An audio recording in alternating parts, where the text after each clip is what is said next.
I can't sleep without you, Margaret. Not one night, not since May.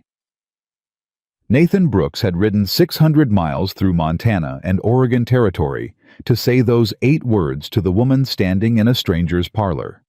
The woman who had walked out of his cabin before dawn without saying goodbye, who had left nothing behind but warm bread, an empty chair, and a note against the coffee pot that he had carried in his shirt pocket every single day since. She wasn't supposed to be the one.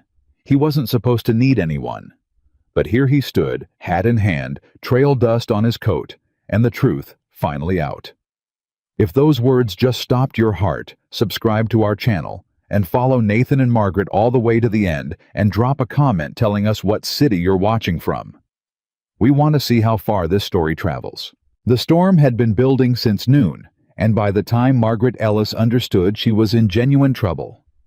The sky had turned the color of an old iron pot, and the wind was hitting her sideways, hard enough to make her stagger. She had left the Caldwell estate that morning with $4.20 a change of clothes, wrapped in a flour sack, and a letter of dismissal that accused her of stealing a silver brooch she had never touched in her life. Mrs. Caldwell had pressed the letter into her hand with the particular satisfaction of a woman who had wanted an excuse for months. Margaret had stood in the front parlor, while every housemaid and kitchen girl watched from the doorway, and she had kept her face absolutely still, because the moment she let one tear fall, Mrs. Caldwell would have won something that went beyond the brooch. She had walked out of that house with her chin level and her back straight. She had made it 3/4 of a mile down the mountain road before she sat on a frozen log and cried until her ribs hurt.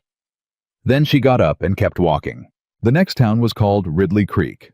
She had heard the cook mention it once, a mining supply settlement about 12 miles east through the mountain pass. 12 miles was manageable. She had walked 12 miles before. She had worked 14-hour days before. She had survived things that would have broken women with considerably more options than she had, and she told herself she would survive this too. And she believed it right up until the moment the snow started falling. Not a gentle snowfall. Not the pretty kind that dusted fence posts and made the pines look like illustrations in a Christmas almanac. This was the Montana kind, the kind that moved sideways and hit your face like thrown gravel and stole the warmth from your hands inside your gloves before you had gone another 1/4 mile. She pulled her coat tighter and walked faster. An hour later, she could no longer feel her feet. She had stopped thinking about Ridley Creek. She had stopped thinking about Mrs. Caldwell. She had stopped thinking about the brooch and the letter and the faces of the other girls watching from the doorway. She was thinking about putting one foot in front of the other foot and then doing it again, and she was thinking that the pine tree ahead of her looked like it might offer some shelter if she could just reach it, and she was thinking that she was very, very cold. She didn't hear the cabin until she nearly walked into the fence. She stopped, blinked the snow from her lashes. There was a post fence, rough-hewn timber solid recently repaired, and beyond it a low-roofed cabin with firelight showing orange through one small window. Smoke coming from the chimney. Real smoke, steady smoke, the smoke of a fire that someone was tending. Margaret Ellis stood at that fence for a full 10 seconds. She was not the kind of woman who knocked on strangers' doors. She had been raised to be self-sufficient, to solve her own problems, to never put herself in anyone's debt if she could avoid it. She had too much pride for her own good. The cook at the Caldwell house had told her that, and it was probably true. But her feet were numb, and the snow was coming harder, and she couldn't see more than 15 feet in any direction. She opened the gate. The door of the cabin swung open before she reached it. A man filled the doorframe, tall wide through the shoulders, wearing a flannel shirt with the sleeves pushed to his elbows despite the cold. He had dark hair going silver at the temples, and a jaw that looked like it had been cut from the same stone as the mountains behind him, and he was holding a lantern in one hand and staring at her with an expression that was neither welcoming nor hostile, but something more complicated than either. "You're about to fall down," he said. It wasn't a question. It wasn't an offer of help. It was just a flat observation, the way you'd say the creek is running high or that fence post needs replacing. Margaret stopped 6 feet from the door. "I'm looking for Ridley Creek." "You're 8 miles west of Ridley Creek." "I see." "You've been walking in the wrong direction." "I see," she said again. She felt her legs go uncertain beneath her, and she pressed her lips together and absolutely refused to fall down in front of this man. He watched her for a moment. Then he stepped back from the doorway. "Come inside. I don't want to trouble you." "You're already trouble," he said. "You've been trouble since you opened my gate. Come inside before you freeze on my porch." She came inside. Boy, his name was Nathan Brooks. She learned this from a certificate on the wall, some kind of land deed or property filing, because he did not introduce himself. He sat her in the chair nearest the fire and put a tin cup of coffee in her hands and stood on the other side of the room with his arms crossed, watching her the way a man watches a stray horse he's not sure whether to trust. The cabin was a single room, a sleeping area in the back with a rope bed and a wool blanket. A rough plank table with 2 chairs, a stone fireplace that took up most of one wall, shelves with dried goods tools, 2 books, a coffee tin, a second door leading, she guessed, to a storage lean-to. Clean, sparse, lived in by one person for a very long time. The coffee was strong enough to strip paint, and it was the finest thing she had ever tasted. "What's your name?" he said. "Margaret Ellis. Where are you coming from?" "The Caldwell estate, on the west slope." Something moved across his face. Recognition, maybe, or the edge of a question. "They let you go in a blizzard?" "They let me go this morning. The blizzard came later." She wrapped both hands tighter around the cup. "I made a navigational error." "You made a navigational error," he repeated slowly. "I did." He studied her for a moment. "How old are you?" 23. "Where's your family?" "I don't have any." He was quiet for a while. He went to the fireplace and added another log and poked at the coals with the iron rod, and Margaret watched the firelight shift across his profile and thought that he was probably 35 or older and had been alone in this cabin for a long time and was not particularly happy about having company. "There's no way to Ridley Creek tonight," he said finally. "Not in this." "I understand. Storm like this, it could go 2 days, could go a week." "I understand," she said again. "You can have the bed. I'll take the floor." He said it like he was reading a list of practical arrangements. No embarrassment, no ceremony, just logistics. "There are extra blankets in the chest. You can eat whatever's in the pot. There's venison stew from this morning. In the morning, if the storm breaks, I'll point you toward Ridley Creek. And if it doesn't break, then you'll still be here." She nodded. "I won't be any trouble." Something shifted in his jaw. Not quite a smile. Not quite anything she could name. "Miss Ellis," he said, "you being here is already a significant departure from my usual arrangements. Let's just get through the night." She slept in his bed that night, wrapped in 2 wool blankets, listening to the storm throw itself against the cabin walls, and she thought about Mrs. Caldwell and the brooch she hadn't stolen, and the $4.20 in her coat pocket. And she thought about what she was going to do when the storm broke, and she reached Ridley Creek with no reference letter and no one who knew her name. She fell asleep before she found any answers. On the other side of the room, Nathan Brooks lay on the floor with his saddle blanket and stared at the ceiling for a very long time. The storm didn't break for 3 days. On the first morning, Margaret woke before dawn and found the fire already built up and a pot of oats on the iron hook, and Nathan gone. She could hear him outside doing something with wood, the regular thudding of an axe. She found 2 bowls on the shelf. She found the oat tin. She set the table. When he came back inside, he stopped in the doorway and looked at the 2 bowls on the table for a moment before he hung his coat and sat down. They ate in silence. It wasn't the silence of 2 people who had nothing to say. It was something else. A careful, watchful silence, the kind you maintain when you're not entirely sure of the rules yet. Halfway through the meal, Nathan said, "You cook." "Yes." "The Caldwells have you in the kitchen." "I was a household manager, but I cooked when the kitchen girl was ill." He looked at her over the rim of his cup. "A household manager." "Yes. And they let you go." She kept her voice very even. "They accused me of stealing a brooch." He set his cup down. Did you? No. He picked his cup back up and drank, and said nothing further. That was the end of breakfast. But that afternoon, when Margaret heard him come back from checking his trap lines, she had bread rising on the shelf, and the stew from yesterday reheated with some dried onion she'd found in a crock. And when he came through the door and stopped and looked at the bread, and looked at her, and didn't say anything, she said, "I needed to do something useful. If you'd rather I didn't touch your stores, say so." He thought about it. "The bread will be ready by evening." "Yes." "Then I don't have any objections." He went to the fire and held his hands toward it. "There's a needle and thread in the tin box on the second shelf if you're of a mind to be useful. My second shirt has a tear at the shoulder that's been there since October." She found the tin box. She found the shirt. She sat down and started mending. He sat across the room and worked a piece of leather harness with oil and all. The fire popped.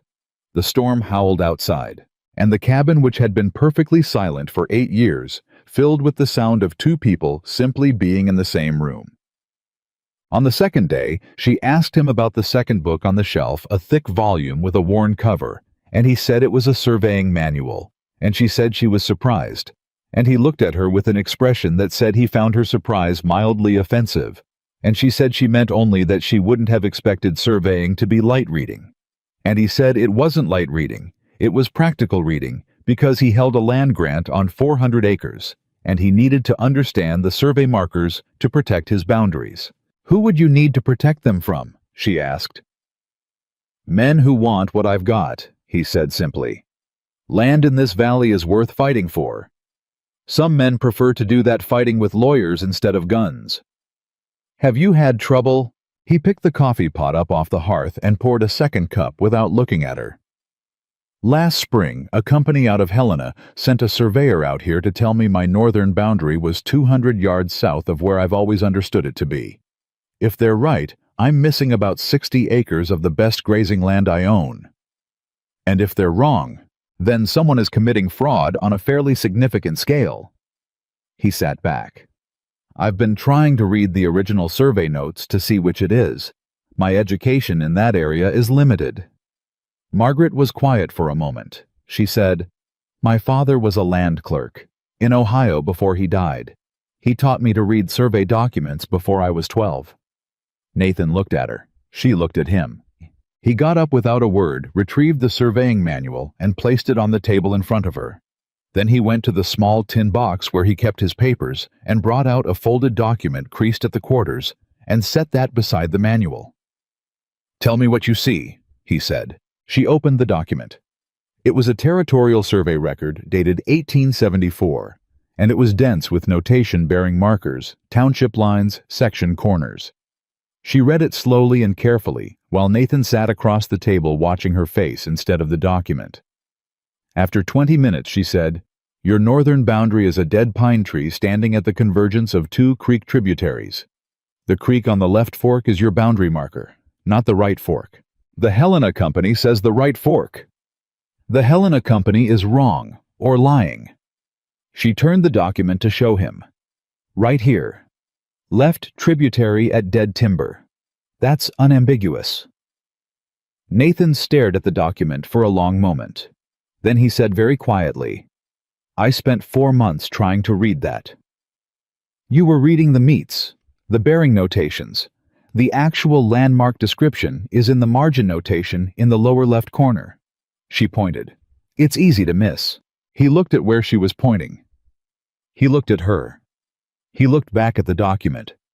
"Miss Ellis," he said, and something in his voice was different, not warm exactly, but something that had thawed slightly the way a winter creek opens in early March. She waited. "Would you be willing to write down exactly what you just explained?" "So I have it in plain language." "Yes," she said. "I'd be glad to." She wrote it out for him that evening, 3 paragraphs in clear, clean prose, while he sat and read it over her shoulder, and once reached past her to turn the original document over so she could reference the land patent number, and his arm came within 6 inches of her shoulder, and neither of them mentioned it. On the third morning, the storm began to ease. By afternoon, the snow had slowed to occasional flurries. The sky was still gray, but a different gray, thinner, lighter, the kind that suggested the possibility of sun. Nathan came back from checking the livestock shed and said, "Another day, and the road to Ridley Creek should be passable." "All right," Margaret said. She was at the table with the surveying manual open in front of her, because she had found 3 additional boundary notations that she thought he should know about, and she had been marking the relevant passages with small strips of cloth. She looked up at him and then back at the manual and said, "I want to finish marking these passages before I go, if that's all right." He took his coat off and hung it on the peg. "That's fine." He sat down across from her and took out his harness leather and his awl, and they worked in their quiet for another hour. And at some point, Margaret looked up and found him watching her with an expression she didn't know how to read. Not uncomfortable, not intrusive, just a look that seemed to be trying to determine something it hadn't yet figured out. She said, "What?" He said nothing. He looked back at his leather work. She looked back at the manual. Outside, the last of the blizzard breathed itself out against the mountain and went still. That evening, Nathan cooked. She hadn't expected it. She came back from the lean-to where she'd been taking stock of his winter supplies. Another useful task because his salt pork inventory was going to run short before spring. And she wanted to tell him before she left, and he was at the fire with a pan and 2 elk steaks, and the table was set, and he didn't look at her when she came in. She said, "You didn't have to do that." "I do the cooking when I live alone," he said, "which is most of the time. Figured I should remember how." She sat down. He put a plate in front of her. He sat across from her, and they ate, and the fire was warm, and outside the first stars were showing through the clouds for the first time in 3 days. After a while, Margaret said, "Can I ask you something?" "You can ask." "How long have you been up here alone?" He was quiet for a moment. 8 years. "By choice." Another pause longer. "In the beginning," he said yes. He put his fork down and looked at the fire rather than at her. "My fiancée died 8.5 years ago. Fever. It took her in 4 days." He picked up his fork again. "After that, I didn't want to be anywhere that reminded me of what I'd planned for my life. So I came up here." "And it stopped hurting?" she asked. He looked at her then. The look lasted 2 or 3 seconds longer than it should have. "It stopped being the first thing I thought about every morning," he said. "That's different from stopping." Margaret nodded slowly. She knew something about that kind of arithmetic, the way grief changed math, the way you learned to count differently. "I'm sorry," she said. "You don't need to be." "I know I don't need to be. I am anyway." Something happened to the line of his jaw. A very small movement. Very brief. Something that might have been on a different man the beginning of a smile. He got up and brought the coffee pot and refilled both cups and sat back down and didn't say anything. And they sat there for a while in the firelight, the 2 of them drinking coffee across from each other in the comfortable silence that Margaret realized later had stopped being careful and watchful somewhere around the 2nd day and had become simply comfortable. She noticed it was comfortable, and then she noticed that noticing it made her careful again. And then she looked at her coffee cup and said nothing. The next morning, the road was passable. She knew it before Nathan said anything. She could see it in the quality of the light coming through the window and hear it in the way the wind had changed. She was folding the extra blankets and returning them to the chest when he came in from the yard and said, "Road's clear enough. If you want to start for Ridley Creek this morning, I can ride you to the main trail." "Thank you," she said. She went on folding the blanket. She folded it very carefully, taking more time than a blanket really required. "You'll be all right in Ridley Creek," he said. "Do you know anyone there?" "No." "Do you have money?" "Some." He was quiet. She could feel him looking at her, but she kept folding the blanket. "That letter they gave you," he said. "The dismissal. You'll have trouble finding work with that." "I know." "Do you have any plan?" She set the folded blanket in the chest and closed the lid, and then she straightened up and turned and looked at him directly, the way she had been looking at him since the first morning, honestly without pretense, the way you looked at a person you respected. I have $4.20 and no plan at all, she said. But I have managed with less than that before, and I'll manage with this. He crossed his arms over his chest. He looked at her for a long moment, and the morning light came through the window between them, and the fire was getting low, and the cabin smelled like coffee and pine smoke and the bread she'd made yesterday. He said, "My winter supply list is short on 3 or 4 items. Salt pork is one of them. If someone were going to Ridley Creek, they could bring the supplies back and save me a second trip." She understood what he was offering, and she also understood that he had wrapped it in enough practical language that she could accept it without it feeling like charity. "How many days do you need?" she asked. "It's not a question of what I need," he said carefully. "The snow will come back, probably within the week. If you were going to Ridley Creek, you'd need to come back before then." "If I were going to Ridley Creek," she said slowly, "I would need somewhere to come back to." "The cabin," he said, "until the snow melts. Then—" He paused. He looked at her and then looked away, and the looking away was the most she had ever seen of something uncertain in him. "Then you go wherever your heart leads." Margaret was quiet for a moment. "I'll be back in 2 days," she said. She picked up her flour sack bundle and went out the door. Nathan stood in the empty cabin and listened to the sound of her footsteps going down the path, and he put his hand on the back of the chair she had been sitting in that morning and kept it there for a long moment and didn't think about anything in particular. He had 3 items on the supply list when she left. By the time he found a scrap of paper to write them down, he had thought of 7 more. She came back. He was outside splitting firewood when she came through the gate with a pack on her back and a paper-wrapped parcel under each arm, and she said, "They were out of salt pork. I got salt beef instead. It keeps better anyway." "Salt beef is fine," he said. She went inside. He picked up his axe and split another log, and then set the axe down against the woodpile and stood there looking at the cabin door. Something had changed while she was gone, and he couldn't name it exactly, but the cabin had felt different with her absent, not merely quiet, not merely empty, but missing something specific, the way a sentence feels when you've taken the wrong word out of it. He picked the axe back up. He would think about that later. He had firewood to split. Bed. She stayed. Not permanently. She wasn't staying permanently. She was staying until the snow melted. They had both agreed on that was the condition, and it was a clear one. But the snow came back within the week, just as Nathan had said it would, and then it cleared briefly and came back again. And somewhere in the pattern of storms and clearings, the 2 weeks became 3, and the condition became something that neither of them mentioned, not because they'd forgotten it, but because bringing it up would require them to say something about why neither of them had brought it up. Every evening they sat at the table or by the fire. Every morning they drank coffee while the light came up over the mountain. She knew where he kept every tool in the lean-to. He knew she took her coffee without sugar, but with an extra measure of grounds.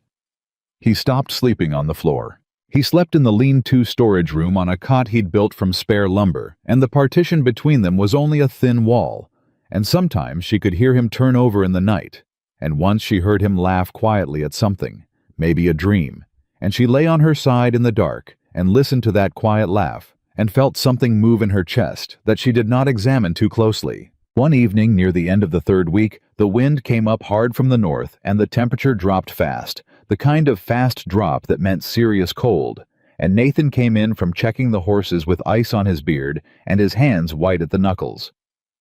She handed him a cup of coffee without being asked. He took it without being asked.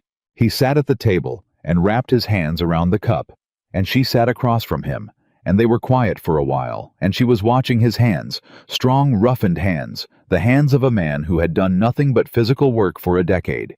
And she thought about those same hands placing the surveying manual in front of her, and the way his arm had passed close to her shoulder. "The north fence is holding," he said.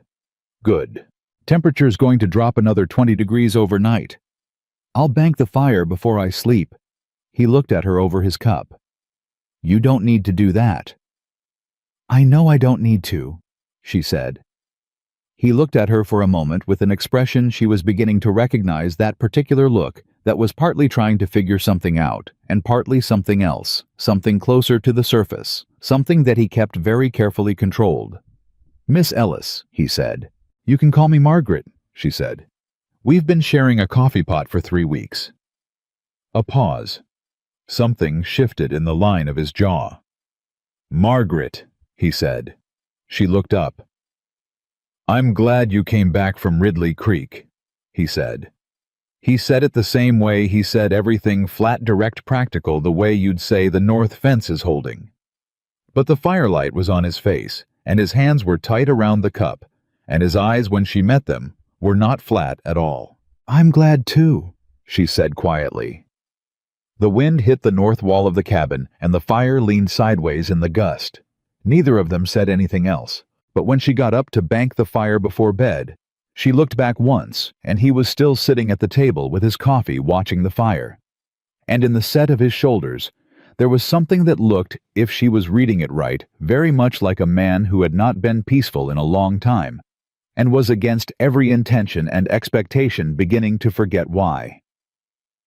The mountain went quiet. The fire burned low and steady, and in the cabin that had been silent for 8 years, the silence had turned into something else entirely, something warmer and more dangerous, the kind of silence that is not really silence at all, but two people listening to the same heartbeat without knowing yet that they are. The morning Margaret decided she wasn't leaving, she didn't tell Nathan. She just didn't pack her things. He noticed. She could tell he noticed because he came in from the yard, looked at her flour sack bundle still sitting in the corner where it had been for the past 3 weeks, and then looked at her, and then looked at the bundle again, and then went to the shelf and got himself a second cup of coffee without saying a single word. She was at the table with his account ledger open in front of her. She had found it the day before, tucked behind the surveying manual, a battered notebook with 2 years of supply records written in a hand that was careful but unpracticed, numbers that added correctly but were organized in a way that made them nearly impossible to read at a glance. "Your supply ledger," she said without looking up, "hasn't been balanced since last February." "I know that. You've been overpaying the Ridley Creek Mercantile by about 30 cents on every hundredweight of grain." A pause. "How do you know that?" "Because I cross-referenced your purchase records against the territorial wholesale price sheet that was tucked inside the back cover." She looked up. "Did you put that there deliberately?" "The previous owner of this cabin left it." "Well, it's useful." She looked back at the ledger. "You've been overpaying for 2 years. That's approximately $4.80. Nathan sat down slowly across from her. He put both hands around his cup. He looked at the open ledger and then at her and said, "Are you going to Ridley Creek today?" "I thought I might go Thursday," she said. "If that works for you." Thursday was 4 days away. He didn't smile. He just picked up his coffee and said, "Thursday works." And that was the end of it. But she caught the way he exhaled when he said it, just barely, just a fraction of a breath, and she looked back at the ledger quickly so he wouldn't see that she had noticed. $4.80 overpaid. She was going to get every cent of it back, and she was going to stay until the last of the mountain snow melted, and then she was going to figure out what came next. But not today.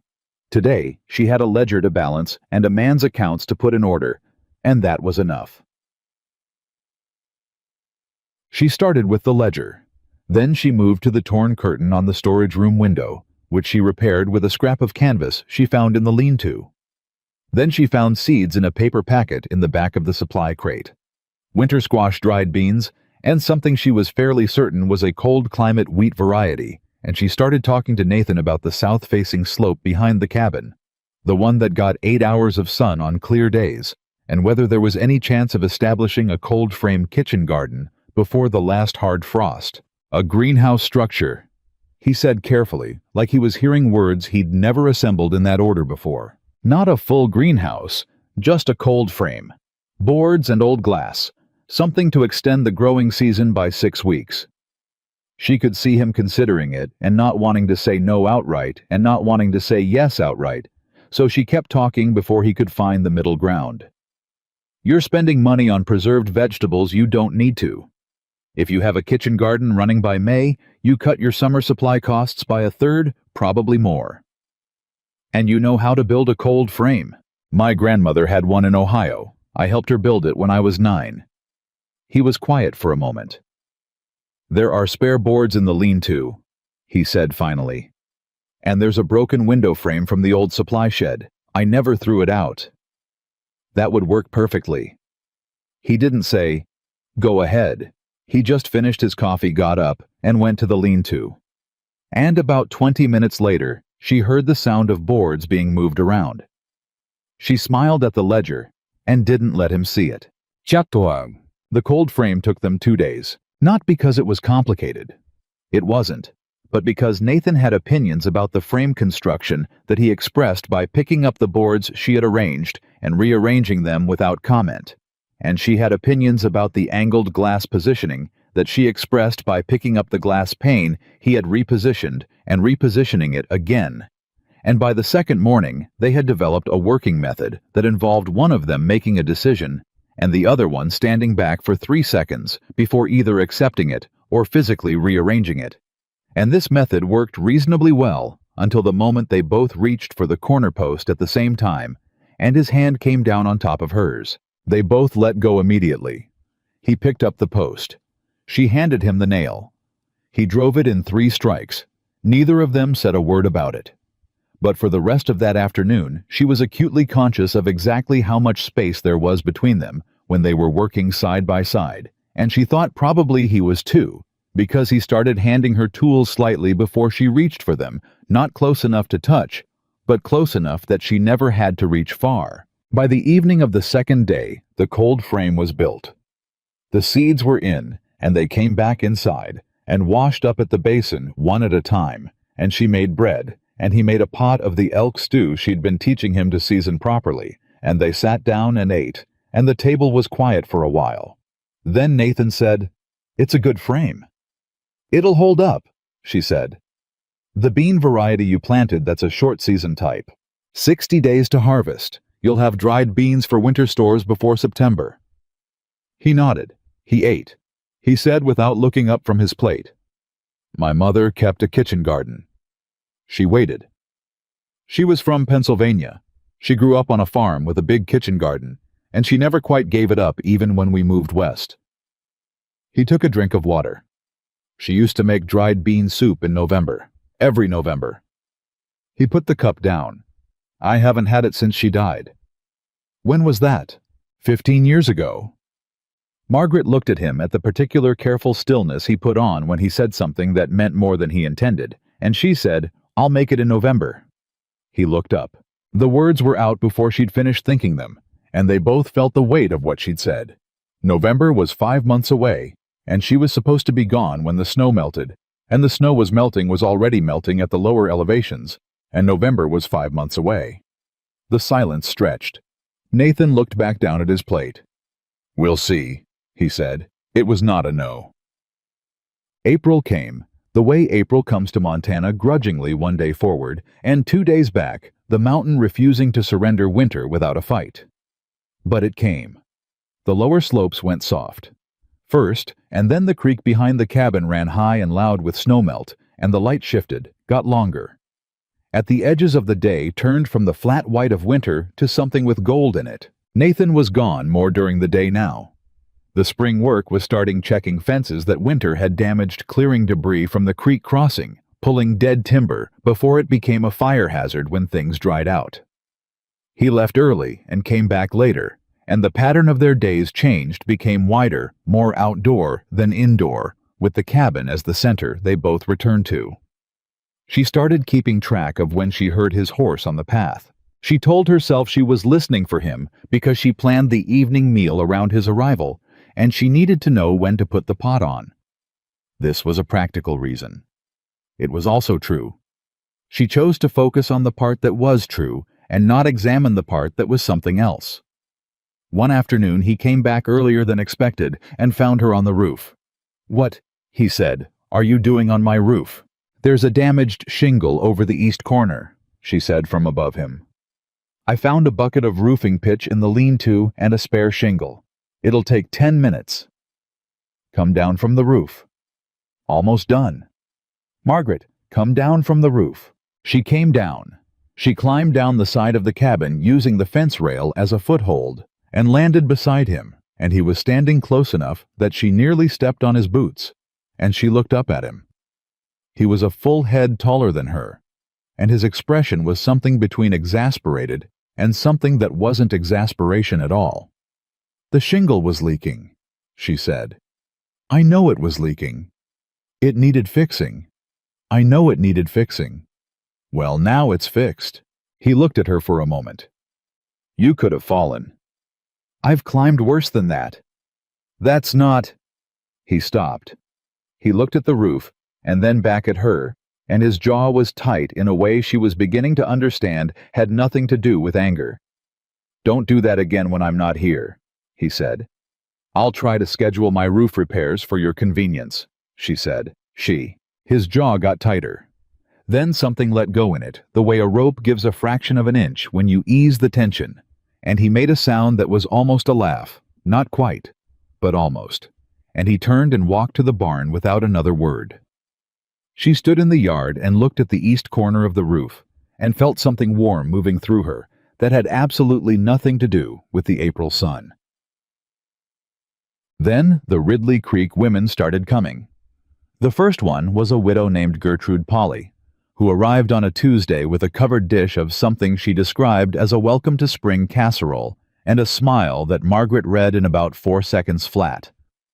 Gertrude was perhaps 45, solidly built, with the look of a woman who ran her household like a military operation and was well aware that she was considered the best domestic prospect between Ridley Creek and the Blackfoot River. Nathan met her at the door, and Margaret, who was at the table with the accounts, watched him take the casserole dish with the slight bewilderment of a man who was not accustomed to receiving covered dishes from women who smiled that particular way. I heard you've had company this winter, Gertrude said, looking past Nathan to where Margaret was sitting. Miss Ellis has been staying through the winter, Nathan said. She was caught in the November blizzard. Gertrude's smile stayed exactly the same. That's a long blizzard. Montana winters, Nathan said flatly. Gertrude sat down without being invited and looked at Margaret with the direct appraising look of a woman taking inventory. You're very young, she said. Are you from around here? Ohio originally, Margaret said. And do you have family in the area? A husband, perhaps? No husband. No family. None. I see. Gertrude's smile turned the kind of thoughtful that wasn't thoughtful at all. She looked at Nathan.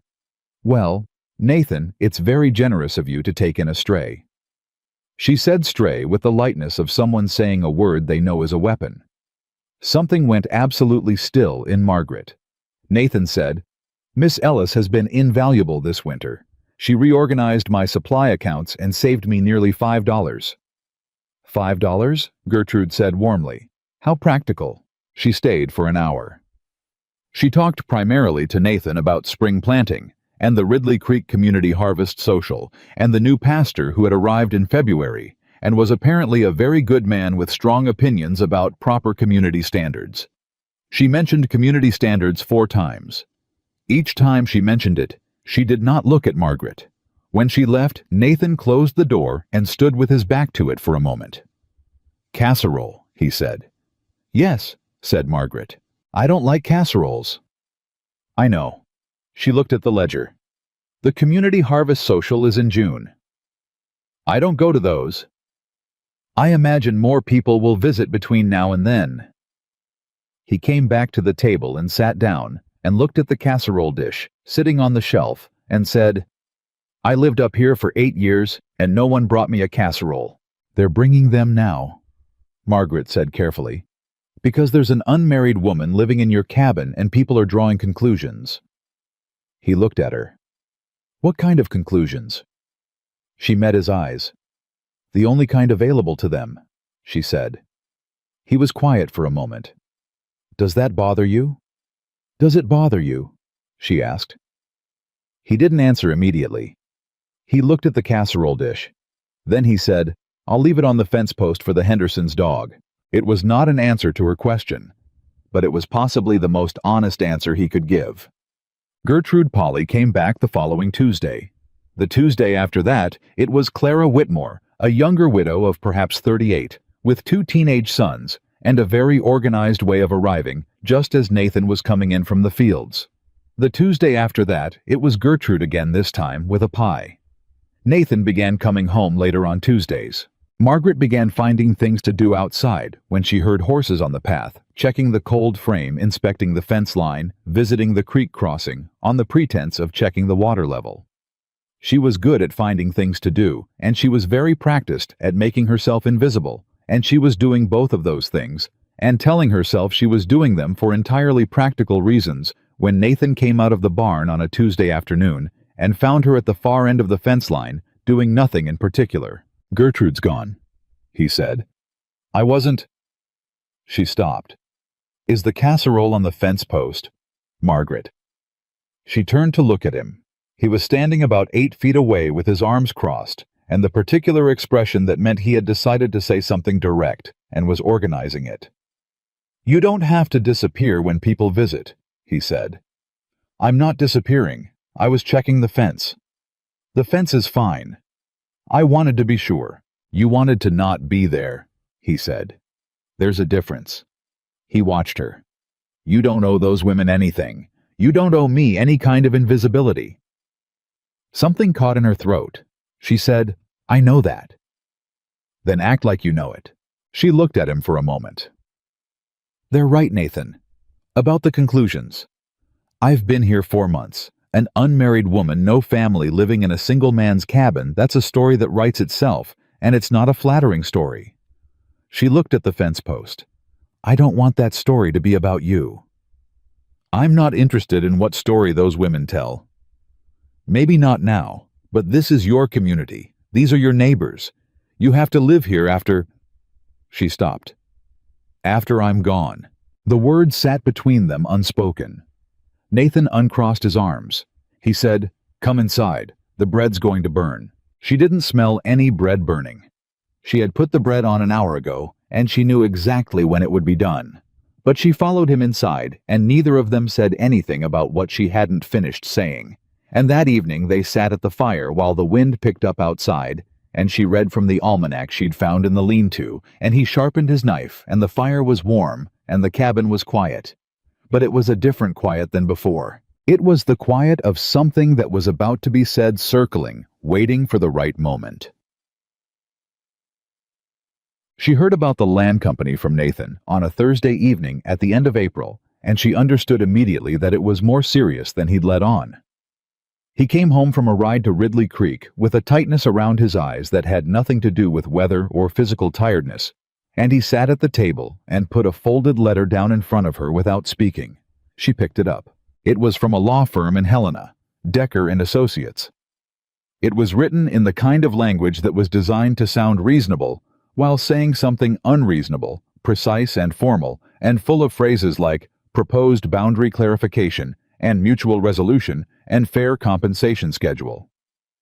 It was in plain language an offer to buy 60 acres of Nathan's North grazing land at a price significantly below its value, wrapped in the legal suggestion that his ownership of those acres was questionable to begin with. She read it twice. She put it down. "They sent the same letter in December," Nathan said. "I didn't show it to you." "Why not?" "Because you were a temporary guest, and it wasn't your problem. And now—" He looked at her steadily. "Now you've read my survey documents, and you know the boundary situation better than anyone I've ever talked to about it." He paused. "And you're not as temporary as originally discussed." She looked at the letter. "This is Ambrose Decker's firm." Nathan's eyes sharpened. "You know the name? My father clerked for the county land office in Ohio for 12 years. Ambrose Decker was a name we heard." She set the letter down flat on the table. "He takes boundary disputes with existing landholders, identifies technical ambiguities in the original survey language, and uses those ambiguities to represent land development interests in buying or seizing the contested acreage." She looked up at Nathan. "He's very good at it." He's been sending letters to 4 ranchers in this valley, Nathan said. I heard that today in town. 4 ranchers with northern boundary grazing land that borders the same territory. What territory? There's a mining interest out of Helena, a copper concern. They want to put a rail spur through the northern valley. To do that, they need the grazing land rights. Margaret was very still for a moment. That's not a boundary dispute, she said. That's a coordinated acquisition campaign. Yes, Nathan said. And if 4 ranchers each receive separate letters with individually tailored legal arguments. Each rancher thinks his case is individual. None of them know about the others. Nathan's jaw was set hard. Until today. 2 of them were in town and we talked. He looked at the letter. The other 2 don't know yet. Margaret picked the letter up again and read it a 3rd time. This time reading it the way her father had taught her to read legal documents, not for what it said, but for what it assumed, for what it required her to believe in, order to feel threatened by it. After a minute, she said, They're counting on each of you to respond individually to a lawyer in Helena. If you do, you're each negotiating from a weak position, 1 rancher against a well-funded legal concern.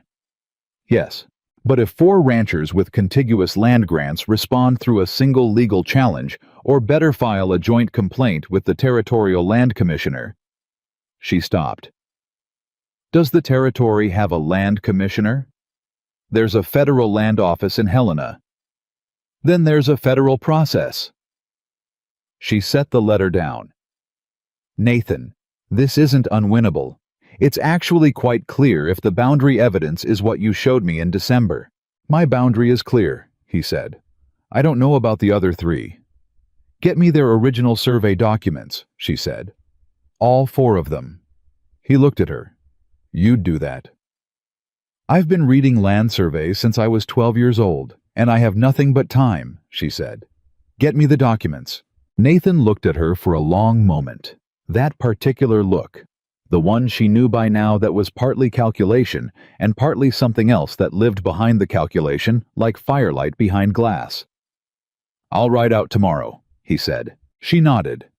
She picked up the ledger and the letter both and set them side by side on the shelf where she kept the working documents, and she smoothed her hands over them once the way she'd seen her father do with papers he was taking seriously, and she was already thinking through the structure of a joint petition, when Nathan said from somewhere behind her, Margaret. She turned. He was still at the table, both hands flat on the surface, looking at her with an expression she had never seen on him before. Something open, something that had given up on being controlled, something that was simple and uncomplicated, the way only very deep things are simple. Thank you, he said, for staying.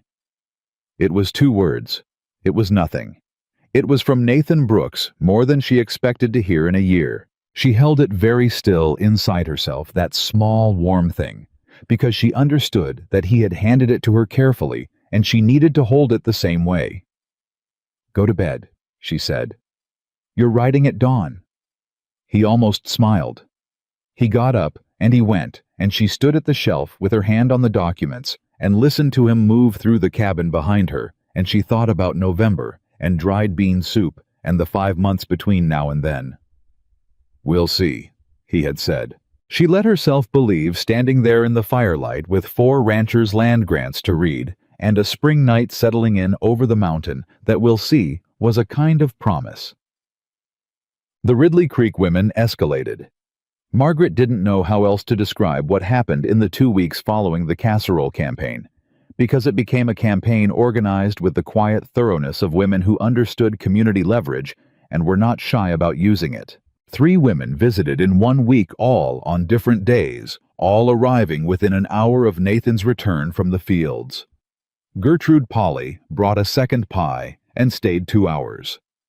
Clara Whitmore brought her oldest son and introduced him to Nathan as if auditioning a replacement household. A woman Margaret had not met before, a Mrs. Agnes Prout, who introduced herself as a member of the Ridley Creek Ladies' Moral Society, came on a Friday afternoon and spent 40 minutes asking Margaret very polite questions that were actually very impolite questions, wrapped in politeness the way you wrap a stone in a handkerchief. And you haven't found work in town yet. Mrs. Prout asked with the concerned expression of a woman who was very concerned indeed. "I've been occupied with other work," Margaret said. "Of course." The concerned expression intensified. "It's very fortunate that Mr. Brooks has been willing to provide accommodation. Not every man would be so, a meaningful pause, generous. I've been repaying the hospitality through work," Margaret said. "His accounts are in better order than they've been in 3 years. His supply costs are down 14%. His north boundary land claim is being legally protected against a fraudulent acquisition attempt." Mrs. Prout blinked. "I see." "I'm glad," said Margaret. After Mrs. Prout left, Nathan came in and poured himself coffee and said, "What did she want?" "To assess the threat I pose to community standards." "What did you tell her?" "I told her about the 14%. He looked at her. "Good," he said simply and drank his coffee. But Margaret knew she knew, because she had grown up without money or connections, and she understood exactly how communities decided what was acceptable, that the visits were not going to stop, and the questions were not going to soften, and the pressure was not going to ease until she left. She started thinking about leaving, not because she wanted to, not because she had anywhere to go exactly, or a plan that was fully formed, but because she could feel the thing building in Ridley Creek, the way you feel weather building before a storm, a change in pressure and temperature, in the quality of the air, and she knew that if she stayed through it, the person who would pay the cost wasn't her. It was Nathan, and Nathan had been paying costs long enough. And she made her decision on a night in early May when the mountain was quiet and the cold frame was showing its first bean sprouts, and Nathan came in from an evening ride looking more tired than physical tiredness accounted for. She put supper on the table. She sat across from him. She waited until he had eaten and had his coffee. Then she said, "I'm going to leave at the end of the week." He didn't look up from his cup. "Why?" "Because it's time. The snow has been gone from the lower trails for 3 weeks. I've stayed longer than—" I didn't ask when. I asked why. He looked up then, and his eyes were direct and steady, and she understood this was not a casual question. "Because the women in Ridley Creek are not wrong," she said.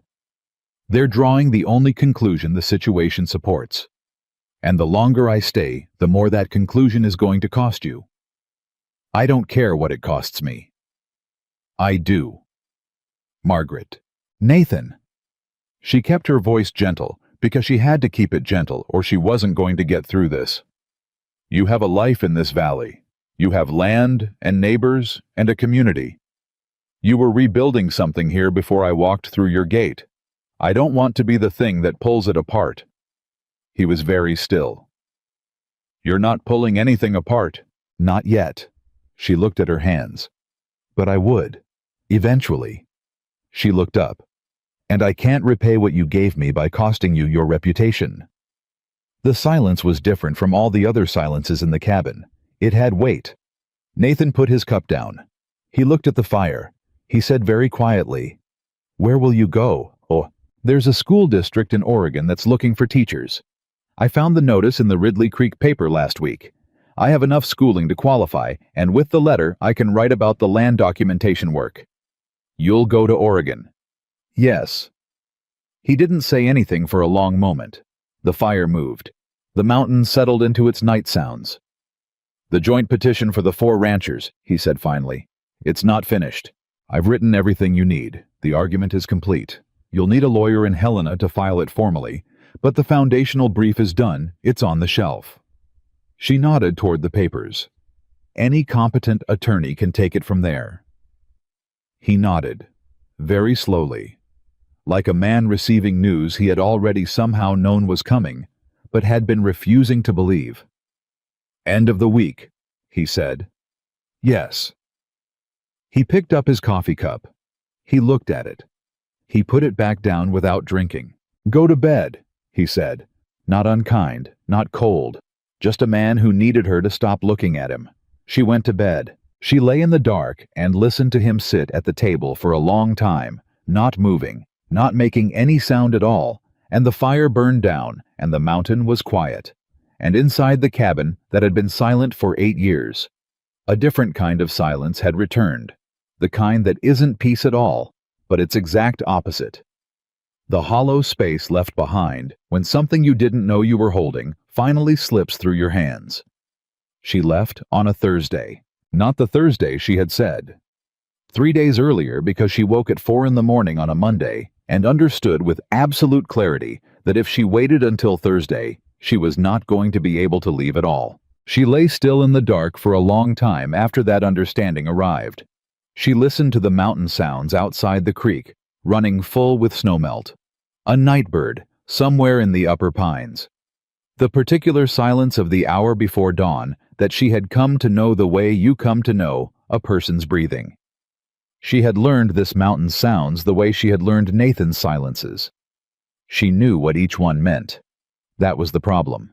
She got up quietly, and she dressed in the dark, and she wrote the note by the last light of the banked fire, crouching beside the hearth, with the paper on the hearthstone, and the pencil moving carefully, because she only had one piece of clean paper left, and she could not afford to make mistakes. She wrote, "Thank you for teaching me what safety feels like." She read it back twice. It was not everything. It was not close to everything.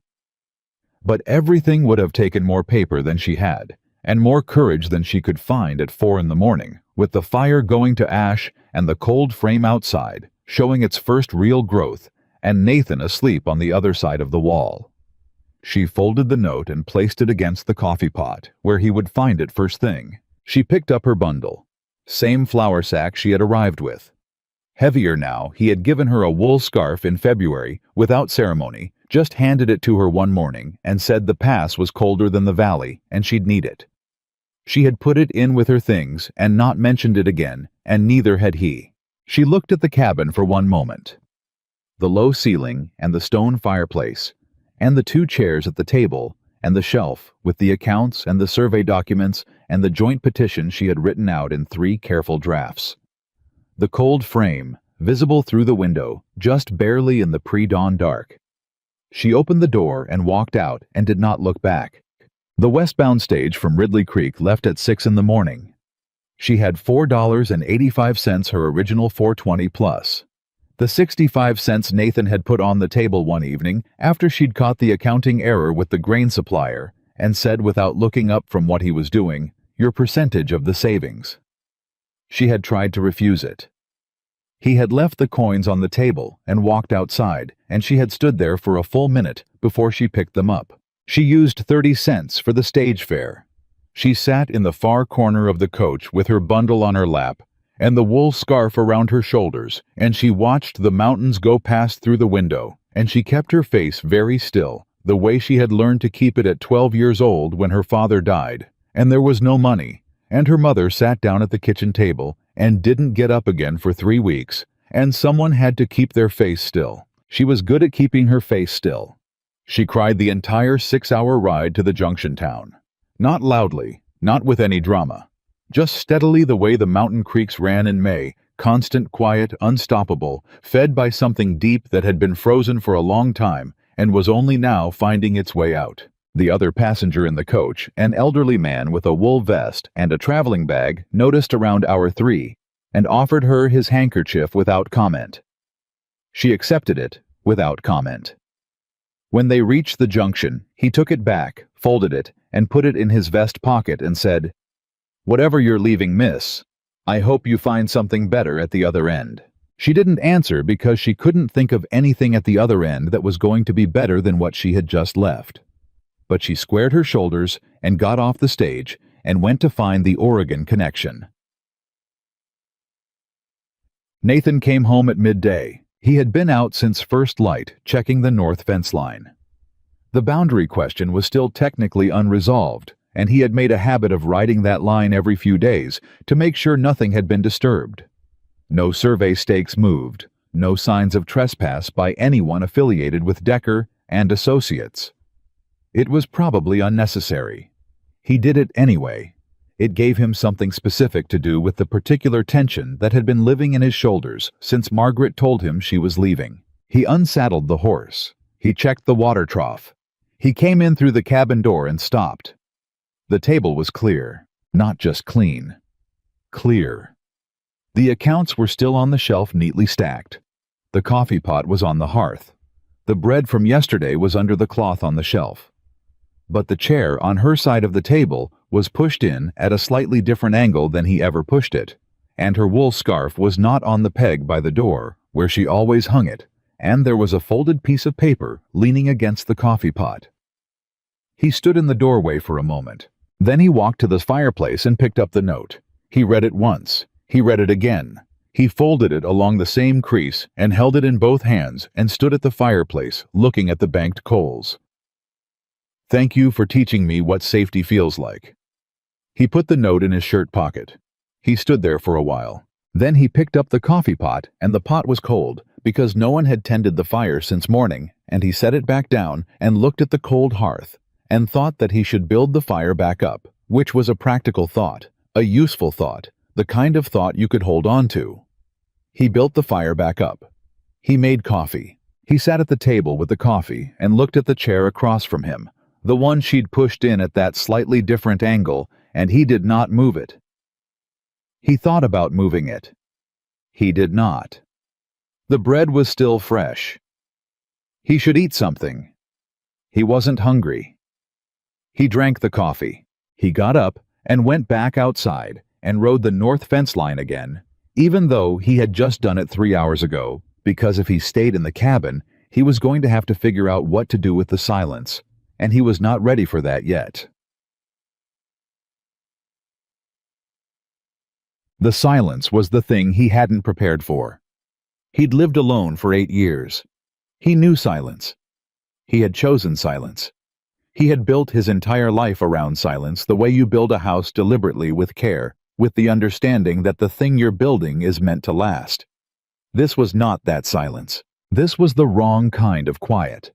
The kind that had a shape to it, the shape of a woman reading at the table, the shape of someone humming something tuneless, while bread rose on the shelf, the shape of coffee cups in 2 different spots on the hearthstone. The cabin was the same size it had always been, same walls, same ceiling, same stone fireplace. But it was bigger than it had been 7 months ago. The corners were farther away. The evenings were longer. He woke on the first night at 2 a.m. and lay on his cot in the storage room and counted the sounds of the mountain and could not find what he was listening for. He got up and made coffee. He sat at the table until dawn. The second night was the same. The third night he fell asleep in the chair and woke at sunrise with his neck stiff and the fire gone to cold ash, and a feeling in his chest that he recognized distantly as the same feeling he'd had in the weeks after Eleanor died, that particular hollow ache, the sound a bell makes after it's done, ringing the silence inside the silence. He hadn't felt it in years. He had thought he was past it. He found sitting in that cold chair in the May morning light that grief and longing had more in common than he'd ever understood, and that the body did not distinguish between losing someone to death and losing someone to a 6 o'clock stage. He got up and went outside and checked the cold frame. The bean sprouts were doing well. He stood and looked at them for longer than you had to look at bean sprouts to assess their progress. He went back inside and made actual breakfast for the first time in a week. He was not going to fall apart over this. He was 38 years old, and he had been through worse, and he was not going to fall apart. He made eggs. He sat down. He looked at the chair across from him. He ate standing up at the shelf instead. Caleb Marsh was the first of the 4 ranchers to ride up to the cabin about 2 weeks after Margaret left, and he came in the evening with his hat in his hands and the look of a man who had just received bad news from Helena. "Decker filed a preliminary motion," Caleb said, "at the federal land office. He's claiming the survey language on all 4 of our northern boundaries is ambiguous and requesting a formal resurvey." Nathan poured 2 cups of coffee and put one in front of Caleb and sat down. "When?" 3 weeks ago. I just found out through the territory land agent." Caleb turned his hat in his hands. "Nathan, the petition that was filed. What about it?" The land agent says it's the strongest counter-argument he's seen in 15 years at the office. Caleb looked up. He said whoever wrote the boundary analysis knew what they were doing. He asked if we had a lawyer. We don't, Nathan said. The analysis was written by someone who knew how to read survey documents. Caleb waited. When Nathan didn't elaborate, Caleb said, "Is that person available?" Because the land agent says if we can get someone who understands the original survey language in front of the commissioner next month, we have a very strong case. Nathan looked at his coffee cup. She went to Oregon. Caleb blinked. She, Miss Ellis? Nathan said the name flat and even the way he said everything. She was here through the winter. She read my original survey documents in December, and she drafted the petition in May. Caleb was quiet for a moment. Nathan, a woman wrote that legal brief. Yes. That's... Caleb stopped. That's impressive. That's genuinely impressive work. Yes, Nathan said again. Caleb looked at him. He had known Nathan Brooks for 4 years, and he was a perceptive man, and he did not ask the obvious follow-up question. He just said, "Could you write to her? Ask if she'd be willing to correspond with the land agent about the survey interpretation?" Nathan picked up his coffee cup. He set it back down. "I don't have her address." "You don't know where in Oregon she went?" "She mentioned a school district." His jaw tightened. "I didn't ask which one." Caleb nodded slowly. He looked at his hat. He looked at the single note that was still leaning against the coffee pot on the shelf. Nathan hadn't moved it. And then he looked back at Nathan, and he was perceptive enough not to say anything at all about what he'd just noticed. "Well," Caleb said carefully, "the petition stands on its own. The agent can work with it." "Good," Nathan said. They drank their coffee. 3 weeks later, a letter came. Not from Margaret. He had no reason to expect a letter from Margaret, and he told himself that every morning when he retrieved the week's mail from the Ridley Creek post office, he told himself it so firmly and clearly that by the time he was halfway back to the cabin, he had almost made himself believe it. The letter was from a school district in Harlow County, Oregon, addressed to the ranch, which surprised him until he remembered that she had listed the ranch address in the land documentation she'd written, because it was the only reliable address she had at the time. It was not for him. It was a confirmation letter from the county school board confirming Miss Margaret Ellis's appointment as a school assistant for the fall term and providing the address of the boarding house where she'd be residing. He stood in the yard with the letter in his hands and read it twice. Then he went inside and put it on the shelf next to the petition. He looked at it for a long time. He went outside and split firewood for 2 hours. When he came back in, the letter was still there. He read the address again. Harlow County, Oregon. 1,400 miles, give or take. He got out a piece of paper. He sat at the table. He picked up a pencil. He sat there for 45 minutes and wrote nothing. He put the paper away. He wrote that night instead after supper, when the fire was good, and the cabin was as quiet as it always was now, which was very quiet indeed. He wrote 2 sentences. He crossed them out. He wrote 3 more. He crossed those out too. He spent the better part of an evening producing 1 paragraph that said in plain language that a letter had arrived for her at the ranch address, that the land case was progressing, that the Cold Frames bean crop was healthy, and that he hoped she had settled well in Oregon. He read it over. He could not tell reading it whether it said what he meant to say or whether it said only what it said. He mailed it anyway. She wrote back in 3 weeks. Her letter was longer than his 2 full pages in her careful, even handwriting, the same hand that had written his supply accounts and his boundary analysis, and the petition that the federal land agent had called the strongest counter-argument he'd seen in 15 years.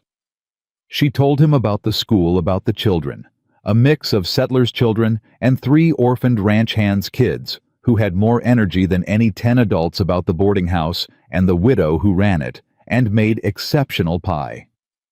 She told him the bean variety she'd planted in his cold frame would need a second planting in July if he wanted fall yield. She told him to watch the north corner of the frame because the drainage was slightly low there and would pool in heavy rain. She did not say she missed the cabin. She did not say she missed him. But she mentioned the coffee.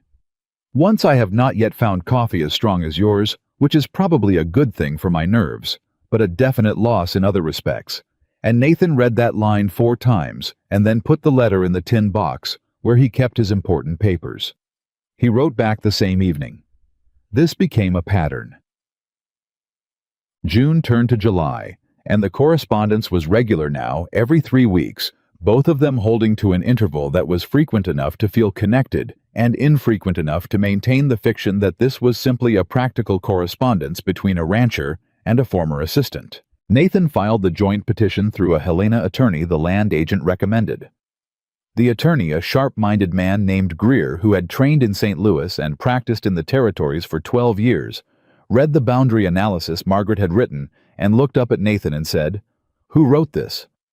"A woman I know," Nathan said. Greer looked at the document again. "She understood the metes and bounds system better than most of the lawyers I went to school with." "Yes," Nathan said. "Is she available to consult?" "She's in Oregon." Greer folded his hands. "If this goes to a full commissioner hearing, Mr. Brooks, her written analysis is going to be our primary evidence. I'd want her available to respond to Decker's counter-arguments by letter at minimum." "I can arrange that," Nathan said. He wrote to Margaret that evening with the longest letter he had yet sent her, 4 pages detailing the legal situation, the attorney's assessment, the commissioner hearing date in September, the specific counter-arguments Decker was likely to raise based on his previous cases in the territory. He wrote it as a practical letter, a legal briefing, a document, rather than a personal communication. Then he added a 5th page. On the 5th page, he wrote about the cold frame, about the way the bean plants had grown past the frame sides and needed supporting stakes, about a hawk that had been hunting the upper meadow all week, and that he'd been watching in the evenings, about the way the June light came over the north ridge at about 6 o'clock in a way that was... He crossed out several words before he settled on the right one particular. He almost didn't send the 5th page. He sent it. Margaret's response to the legal briefing was precise and thorough, and addressed every point he had raised in exactly the order he'd raised them. Her response to the 5th page was a single line at the end. "I remember that light." He read those 3 words, standing at the shelf where her letter lay. He sat down. He put his face in his hands. Not from grief, not from anything that had a clean name, just from the particular pressure of feeling something too large for the space you have been allowing it, the way water backs up behind a dam that was never meant to hold this much. He stayed like that for a while. Then he got up and went outside and checked on the horses and the cold frame and the north fence in that order, which was the order he checked them when he needed to put himself back together. The commissioner hearing was scheduled for the 2nd week of September. Nathan rode to Helena with Caleb Marsh and the other 2 ranchers, a man named Purcell with 300 acres on the east slope, and an old Scot called Morrison, who had been in the valley longer than any of them. They arrived the night before and met Greer at his office and went over the case, and Greer spread Margaret's boundary analysis on his desk and walked them through each point, and Decker's attorney, a pale young man named Halloran, who had the particular confidence of someone who had never yet lost, sat across the table and listened with the careful face of a man who was recalibrating. The hearing itself took 2 hours. The commissioner was a federal appointee named Hale, 60 years old, humorless and precise. He asked questions about the survey methodology. He asked questions about the original land grants. He asked questions about the specific boundary markers. And Greer answered each one by reading from the analysis, citing the exact notation in the margin of the original document, the one Margaret had found while Nathan hadn't been able to read it for 4 months. Decker himself was present. He sat at the back of the room in a dark suit and watched the proceedings with the expression of a man who understood that something was not going the way he had planned. Halloran raised 3 counter-arguments.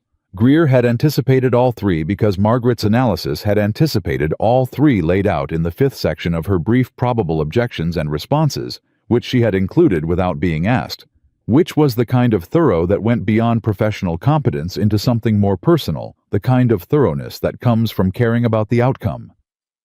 The commissioner deliberated for 4 days. His ruling came by telegraph to Ridley Creek on a Thursday morning.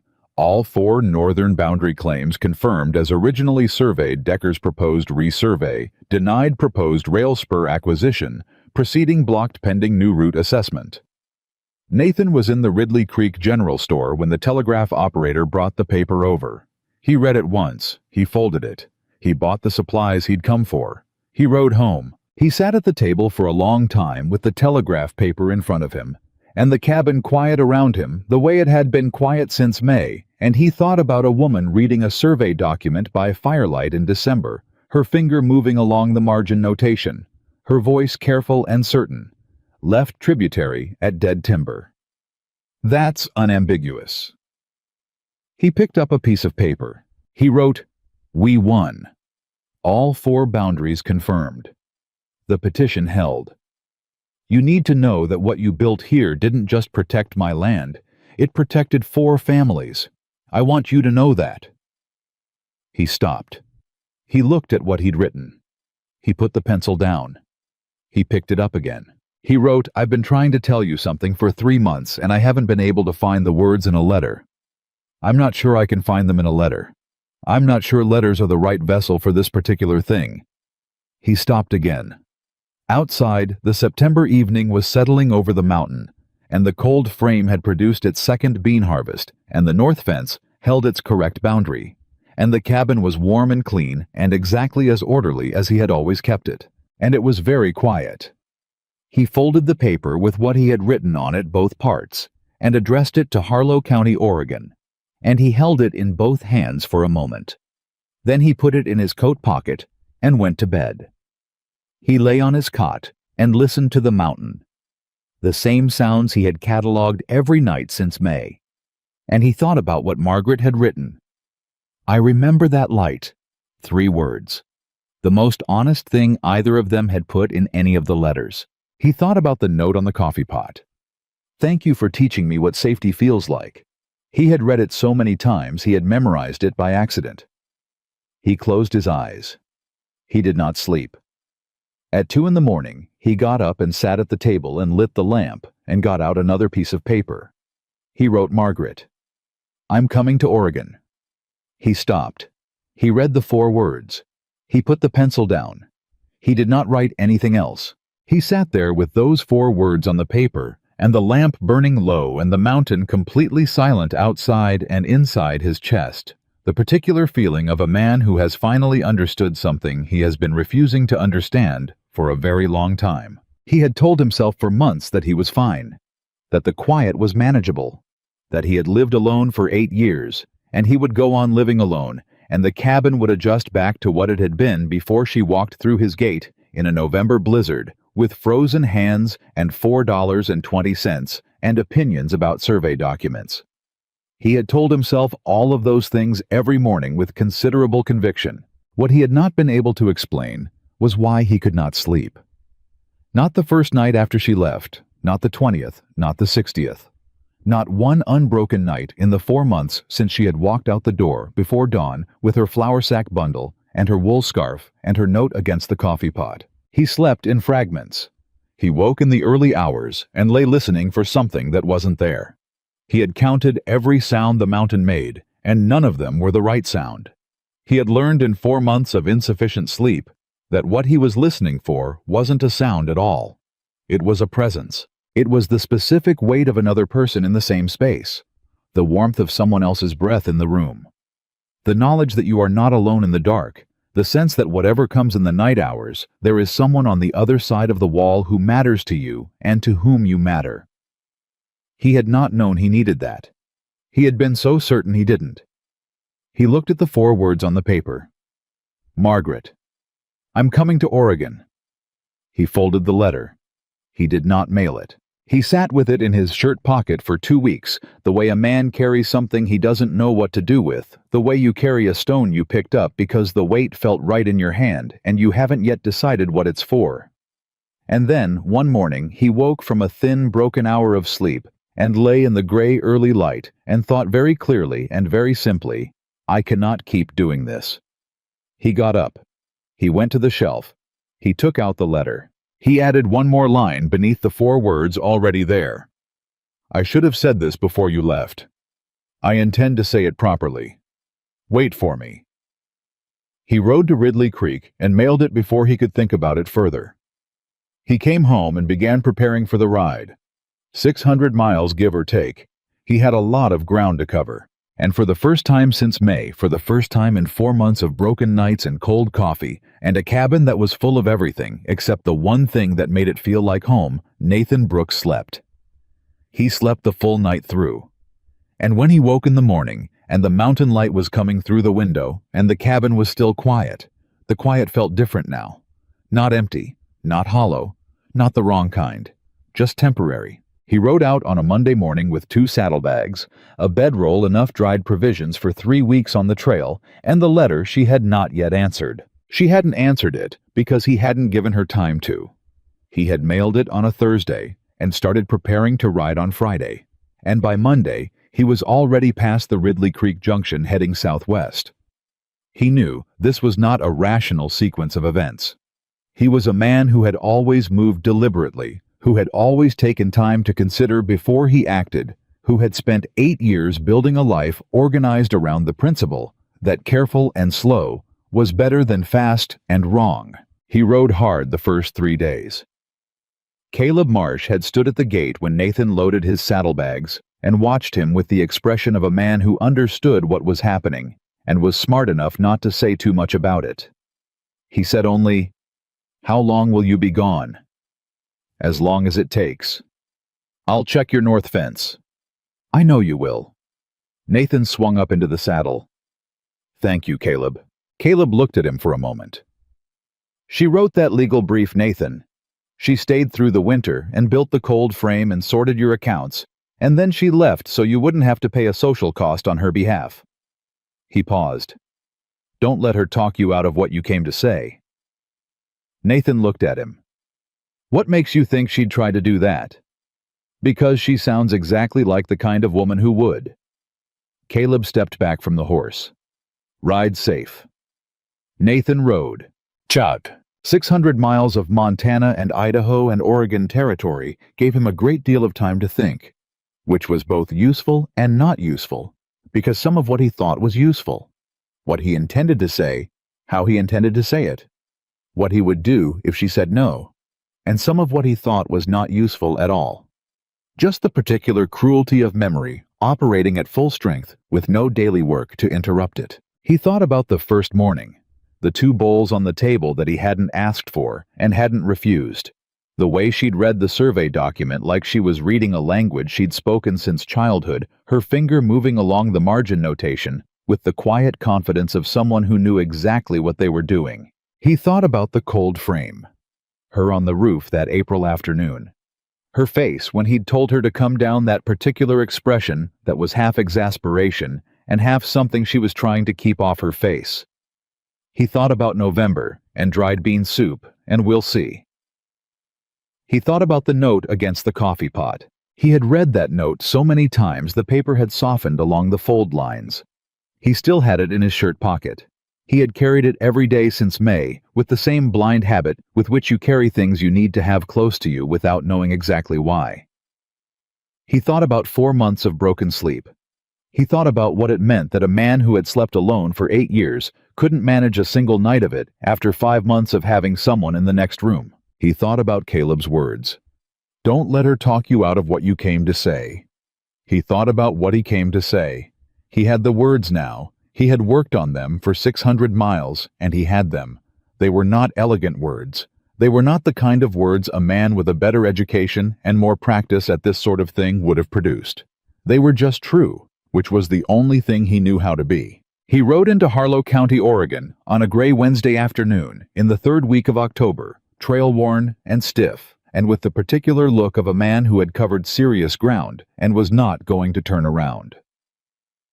The boarding house was exactly where the letter had said it would be, a solid 2-story building on the main street run by a widow named Mrs. Holt, who answered the door with the assessing look of a woman who had been running a respectable establishment for 20 years and could determine the character of a stranger on a doorstep in approximately 4 seconds. She looked at Nathan. She took in the trail dust and the saddlebags and the set of his jaw. "Mr. Brooks," she said. He stared at her. "How do you know my name?" "Because Margaret has received 4 letters from you in 5 months, and I know handwriting." She stepped back from the door. "Come in. She's at the schoolhouse. She'll be back at 5. He came in. He sat in the front parlor at Mrs. Holt's direction, and she brought him coffee. Strong coffee.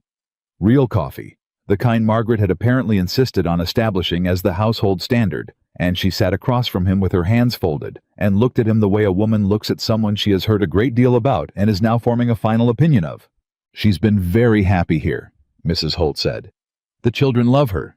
The school board offered her a full teacher's position for next year." "I'm glad," Nathan said. "She's built something here. It's only been 5 months, but she's already become someone this town depends on." Mrs. Holt paused. "I'm telling you this so you understand what you're asking her to leave." Nathan held her gaze. "I understand it." "Do you, Mrs. Holt?" he said. "I rode 600 miles. I understand what it costs." Mrs. Holt looked at him for a long moment. Then she picked up her knitting from the basket beside her chair and said, "She takes her coffee without sugar. I expect you know that." "Yes," he said. "Good," said Mrs. Holt, and started knitting. He heard her on the porch at 5 minutes past 5. He heard her voice first. She was saying something to someone outside, a child's voice, answering something about a reading assignment. And her voice had that particular quality he recognized from winter mornings in the cabin, that specific warmth she used when she was talking to someone smaller than herself. Then the door and her boots on the floor, and she was in the hallway pulling off her coat before she turned and saw him. She went completely still. He stood up. They looked at each other across the width of Mrs. Holt's parlor, and for a moment neither of them moved. She had changed in 5 months and also hadn't changed at all. There was something in her face that was settled in a way it hadn't been in November, some confidence that had nothing to do with him, something she had built on her own ground. But the eyes were exactly the same. Exactly. "Nathan," she said. "Margaret." She looked at him for another moment. Then she looked past him at Mrs. Holt, who was knitting with the focused attention of a woman who was doing her very best to appear uninvolved, and something shifted in Margaret's expression. "I'll put the kettle on," Mrs. Holt said without looking up from her knitting, and left the room. Margaret came into the parlor. She set her coat over the back of the chair nearest the door, the same gesture, the same particular way of folding it over the chair back that he had watched 100 times in the cabin.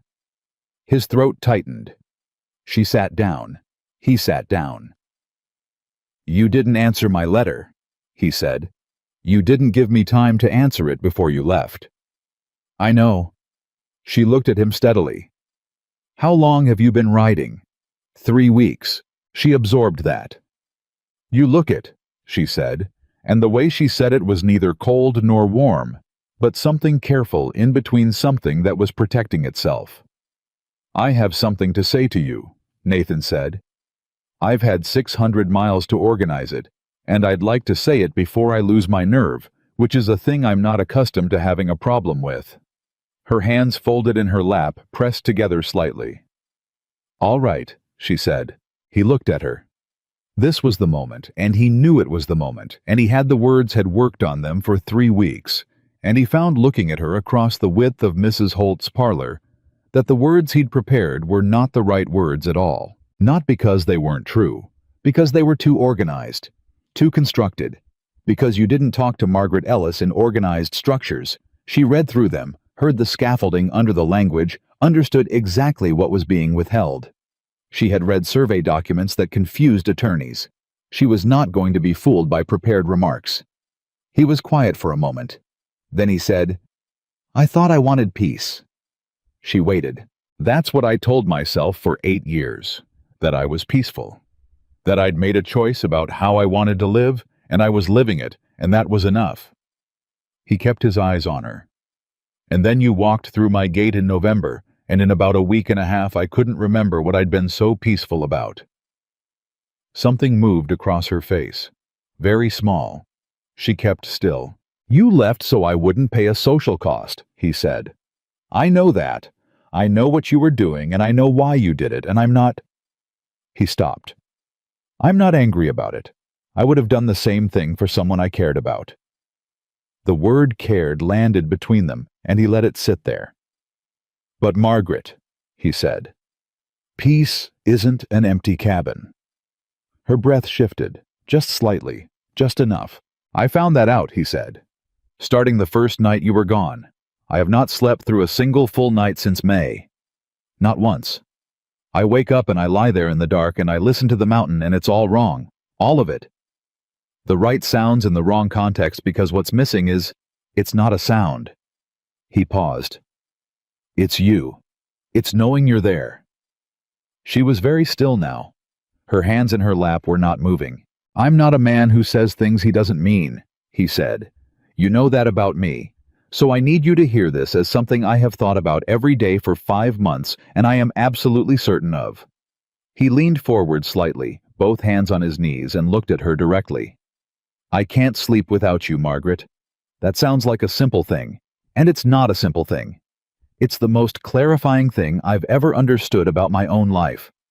I built 8 years around the idea that I was better alone, and I was wrong. I was wrong from the first morning you put 2 bowls on the table and didn't ask permission. Her eyes were bright. She was holding herself very straight, and her jaw was set, and her eyes were bright, and he could see her working very hard to keep her face still, the way she always did when something was affecting her more than she wanted to show. I came 600 miles, he said, not to ask you to give up what you've built here, not to be another obligation you arrange your life around. I came to ask you. He stopped. His voice, which had been steady, threatened to become something less than steady. He got it back under control. I came to ask if you would let me be the person you come home to, and if you'd let me come home to you. The room was very quiet.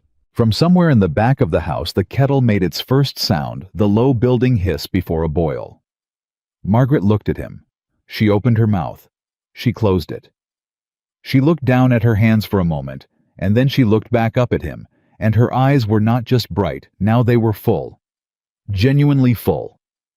The way eyes get when the thing you've been trying not to feel finally finds its way through. Every night, she said. Her voice was low and careful, and she was working to keep it steady.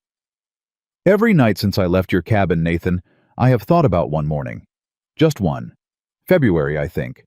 It was early before you were up, and I came out and the fire was already built, and the coffee was already on, and you were outside splitting wood even though it was still dark. And I stood at the window and watched you come back inside, and you stamped the snow off your boots, and you looked up and you saw me standing there, and you nodded. Like I was supposed to be there. Like me being there was the most natural thing you'd ever seen. He was looking at her, and he couldn't speak. That one moment, she said. I've thought about it every single night for 5 months, because that was the moment I understood I was already in trouble. She took a breath. I left because I loved you enough to not cost you anything. Not because I wanted to. The word loved. Present tense of something that had never been past tense. He got up.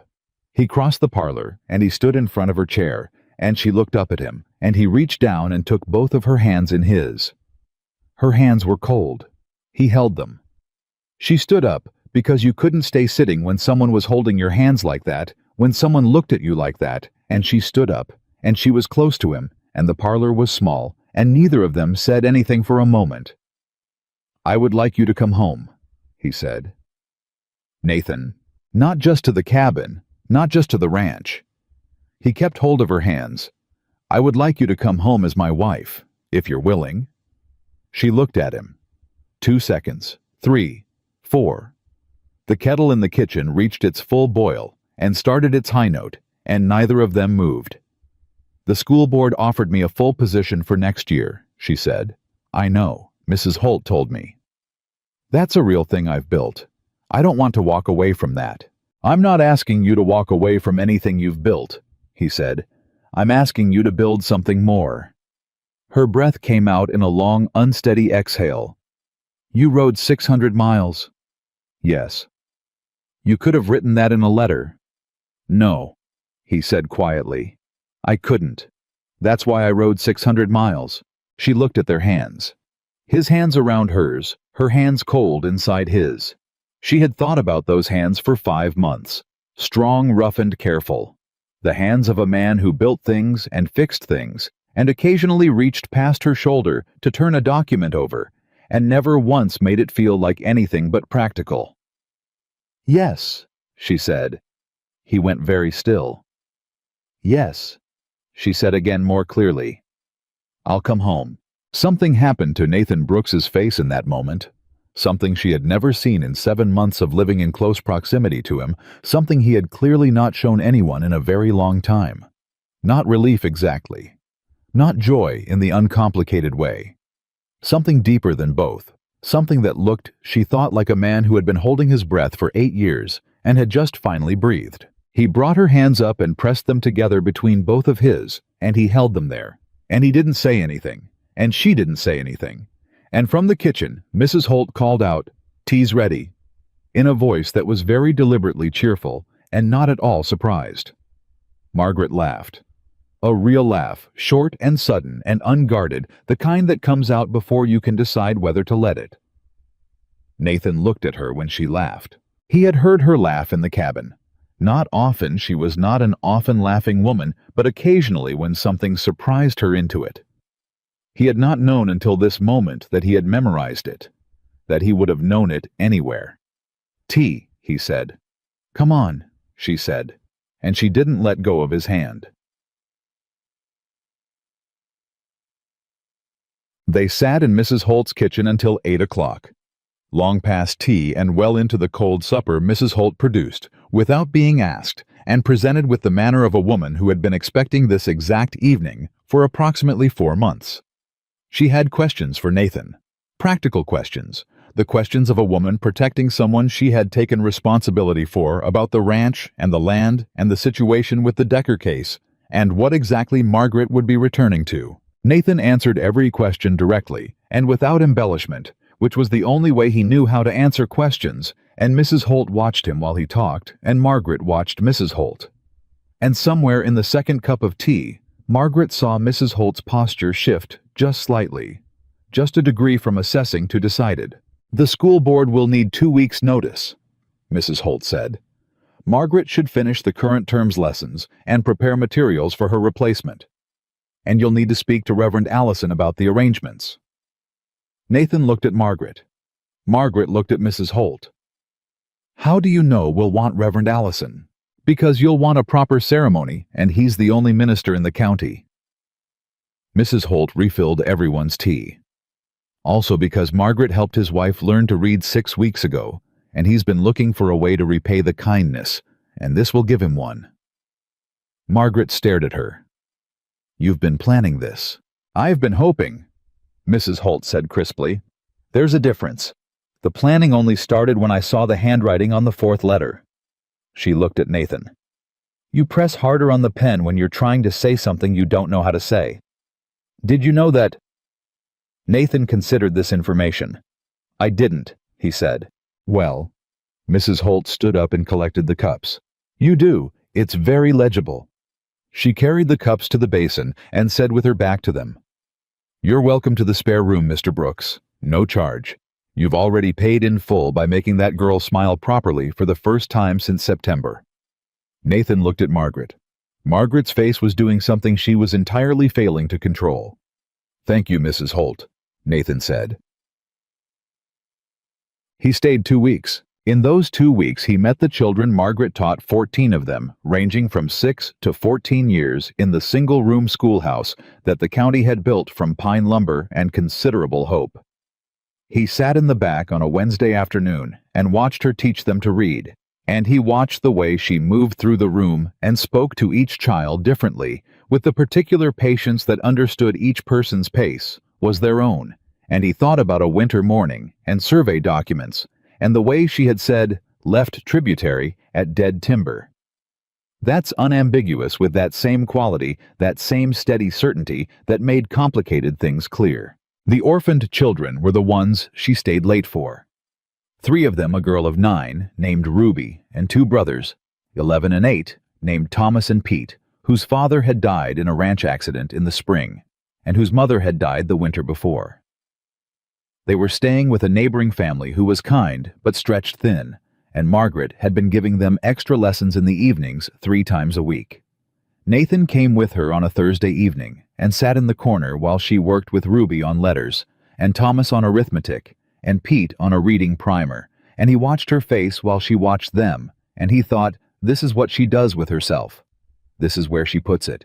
On the Friday of the first week, he went to see Reverend Allison. The Reverend was a compact man of 50, with steady eyes and the handshake of someone who meant it, and he said, "Margaret Ellis is the finest thing that's happened to this school district in 2 years," which Nathan received as the highest possible endorsement, and the Reverend clearly intended it that way. "She tells me she's leaving," the Reverend said. "She is. She says she's glad." Nathan looked at him. "Is she?" "She is," the Reverend said simply. "She's been glad and she's been sad about it, at the same time the way you are when a good thing ends and a better thing begins." He opened his desk calendar. "What date were you thinking?"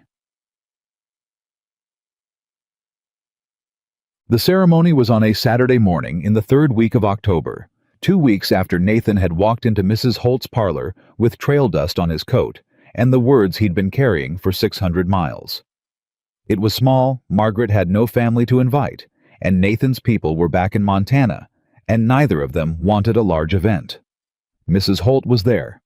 The 4 orphaned children were there because Margaret had asked them specifically, and Ruby wore a ribbon in her hair that Mrs. Holt had tied, and Pete sat still for 45 entire minutes, which Mrs. Holt called a personal miracle. Reverend Allison performed the ceremony with the particular warmth of a man who understood he was officiating at something that had been a long time in coming. When Allison said, "Do you take this woman?" and Nathan said, "I do," he said it the same way. He said everything flat and direct and without ceremony, the way you'd say, "The north fence is holding," or "Salt beef keeps better than pork." But his hand holding hers was not flat or direct at all. It was the grip of a man holding something he had already understood he could not afford to lose. Margaret said "I do" with her chin level and her eyes clear and her voice perfectly steady, and Nathan had watched her face for 7 months, and he knew what it cost her to keep her voice that steady, and he loved her for it, the way he loved everything about her, without announcement, without performance, just steadily, and with his whole attention.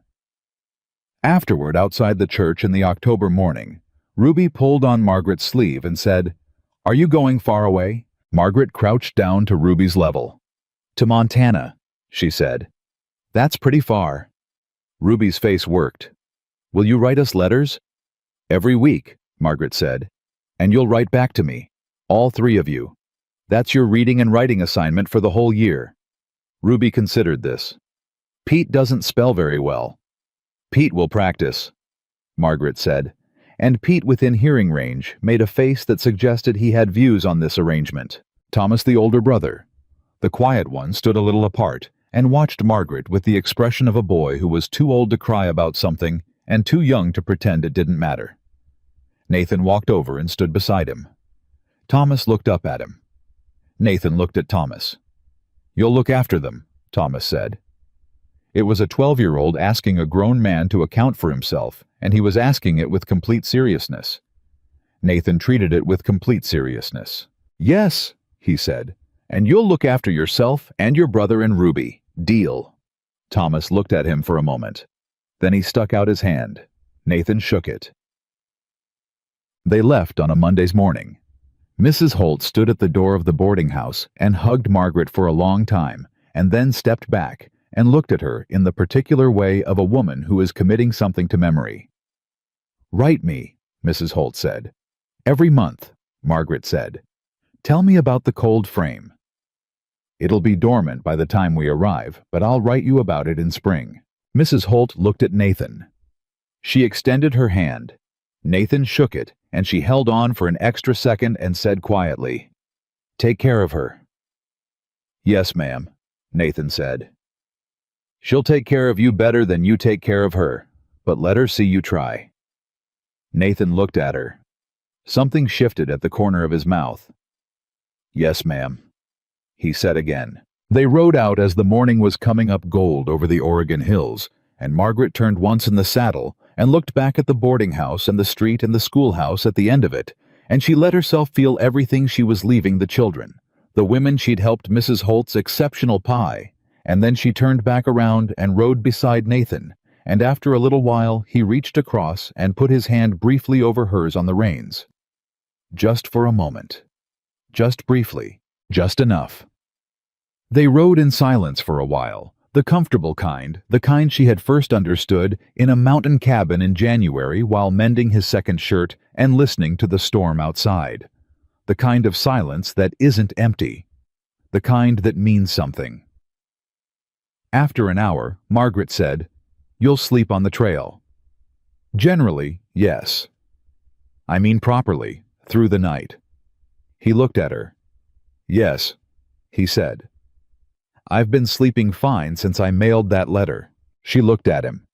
"You couldn't sleep," she said. "That whole time, 5 months." "No." She was quiet for a moment. "Nathan, why didn't you say so sooner?" He thought about it honestly. "Because I didn't understand what it meant until September," he said. "I kept thinking it would resolve on its own, that I'd adjust. And then I understood it wasn't going to resolve," he said, "because it wasn't a problem with sleep." She held that for a moment. What was it a problem with? She asked, though she already knew. He looked at the trail ahead of them. The sky was wide and blue, and the October light was the particular gold of the season, the kind that made everything look like a memory, even while you were in it. "Missing you," he said. As plain as that. The same way he'd said everything, every single thing from the first night in the cabin when he'd looked at her and said, "You're about to fall down just the truth in the plainest possible package." Margaret looked at the trail ahead. She did not let herself cry because she was on horseback, and that was not practical, but she pressed her knee briefly against his horse's flank, which was as close as she could get, which was close enough. They rode north, toward Montana. Toward the mountain and the cold frame and the north fence with its confirmed boundary and the 2 chairs at the table and the fireplace that took up most of one wall and the small tin box of important papers, which had one more thing in it. Now that hadn't been there in May, a note folded carefully, the paper soft along the crease lines. "Thank you for teaching me what safety feels like." He had never put it anywhere else. He never would. They rode into the valley on a Thursday afternoon in early November, and the mountain was already wearing its first serious snow of the season, and the cabin sat exactly where Nathan had left it 6 weeks earlier. Same walls, same roof, with the repaired east corner shingle, same cold frame beside the south wall, showing the dry stalks of the bean crop Margaret had planted in April. She didn't say anything when she saw it. She just looked. Nathan watched her look at it and didn't say anything either because some moments don't need language, and this was one of them. 7 months ago, she had stumbled through his gate half-frozen and stubborn, and he had told her to come inside in the flattest possible voice, and now she was sitting beside him on a horse with his name, and she was looking at the cabin, the way a person looks at something they had not allowed themselves to want, and had wanted anyway every single day. She got down from the horse and walked to the cold frame and crouched beside it and put her hand on the dried bean stalks. "Second planting made it," she said. "I followed your instructions." She stood up and turned and looked at him. "You replanted in July. You said July in the letter. I didn't think you'd actually—" She stopped. "You replanted the beans." "You wrote very specific instructions," he said. "I'm a man who follows specific instructions." She looked at him for a moment with an expression he had catalogued in 7 months of careful observation, the one where she was feeling something larger than she'd planned to feel and was working out how to accommodate it. "Come inside," he said. "It's cold." She came inside. The cabin was exactly as she had last seen it, and also different. The petition documents were gone from the shelf, replaced by Greer's legal correspondence and the commissioner's ruling, which Nathan had framed in a plain wood frame and hung beside the land deed on the wall. The tin box of important papers was in its same place. The two chairs at the table were at their same angles, except that on the table there was a third item she hadn't put there. A small jar with dried wildflowers, the kind that grew in the upper meadow in August, yellow and rust-colored, the kind that kept their shape and color when dried if you cut them at the right time. She looked at the jar. She looked at Nathan. He was at the fireplace, building the fire up his back to her, doing it with the focused attention of a man who was not going to acknowledge having cut and dried wildflowers and placed them on the table. "Nathan," she said. "Fire needs another 10 minutes, he said without turning around. She sat down. She put her hand around the jar. The flowers were real careful, correctly dried. He had done this right, which meant he had done it deliberately. Which meant at some point in October, Nathan Brooks had gone to the upper meadow and cut wildflowers, and brought them home, and dried them, and put them in a jar. "Thank you," she said quietly. He turned from the fireplace. He looked at the jar and then at her. "Mrs. Holt mentioned the boarding house needed flowers," he said. "Mrs. Holt is in Oregon." "I'm aware." "Nathan." "The fire's ready," he said, and sat down across from her. She looked at him across the table. This man she had married 2 weeks ago in a small ceremony in Oregon with orphaned children in the front row. This man who had ridden 600 miles and slept badly for 5 months and said, "I can't sleep without you," in the plainest possible voice. And she thought that she had spent her whole life managing on her own and doing things herself and not needing anyone in particular, and that she had been telling herself a story about what that meant. And the story was not entirely accurate. "I'm going to make coffee," she said. "I'll make it," he said. "I know where everything is." "It's your first night home," he said. "I'll make the coffee." She sat back. She let him make the coffee. She thought your first night home. She let that settle in her like the warmth of the fire that was coming up now, spreading out from the hearth the way heat moves through a cold room slowly, then all at once. Home.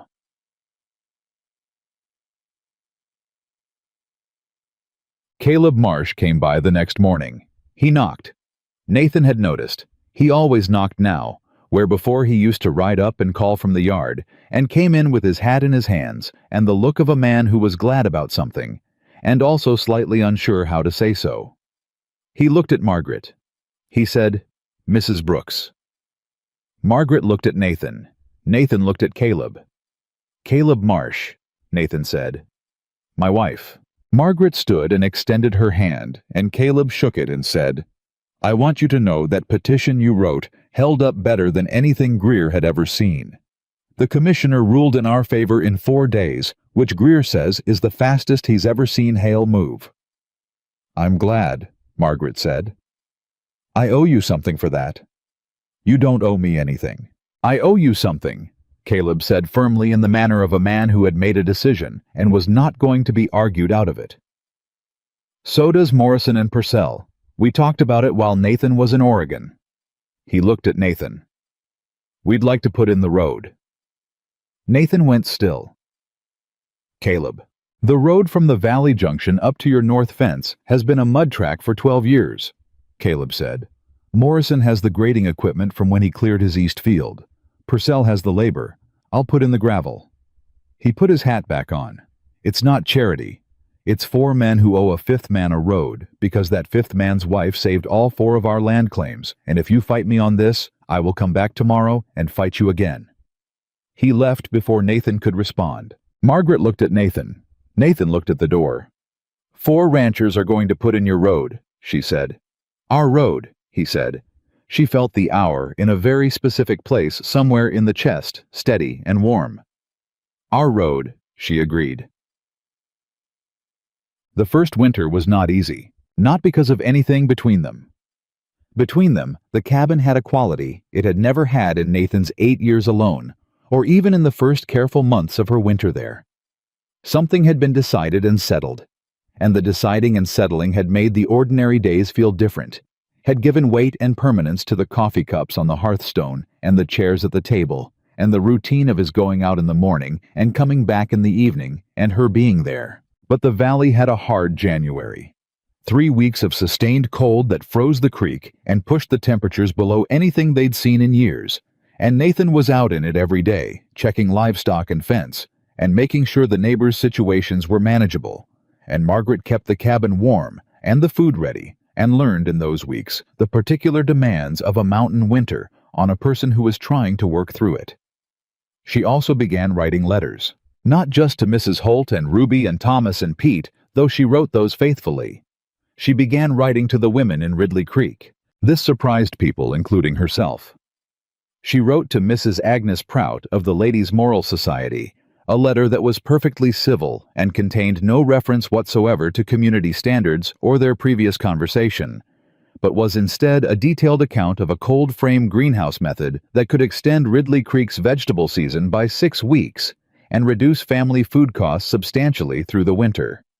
Mrs. Prout wrote back. They began a correspondence that was over time not unfriendly. She wrote to Clara Whitmore, who had 2 teenage sons and not enough income. She asked about the boys, their aptitudes, their plans, what they could do. Clara wrote back with the wariness of a woman who expected something to be wanted from her.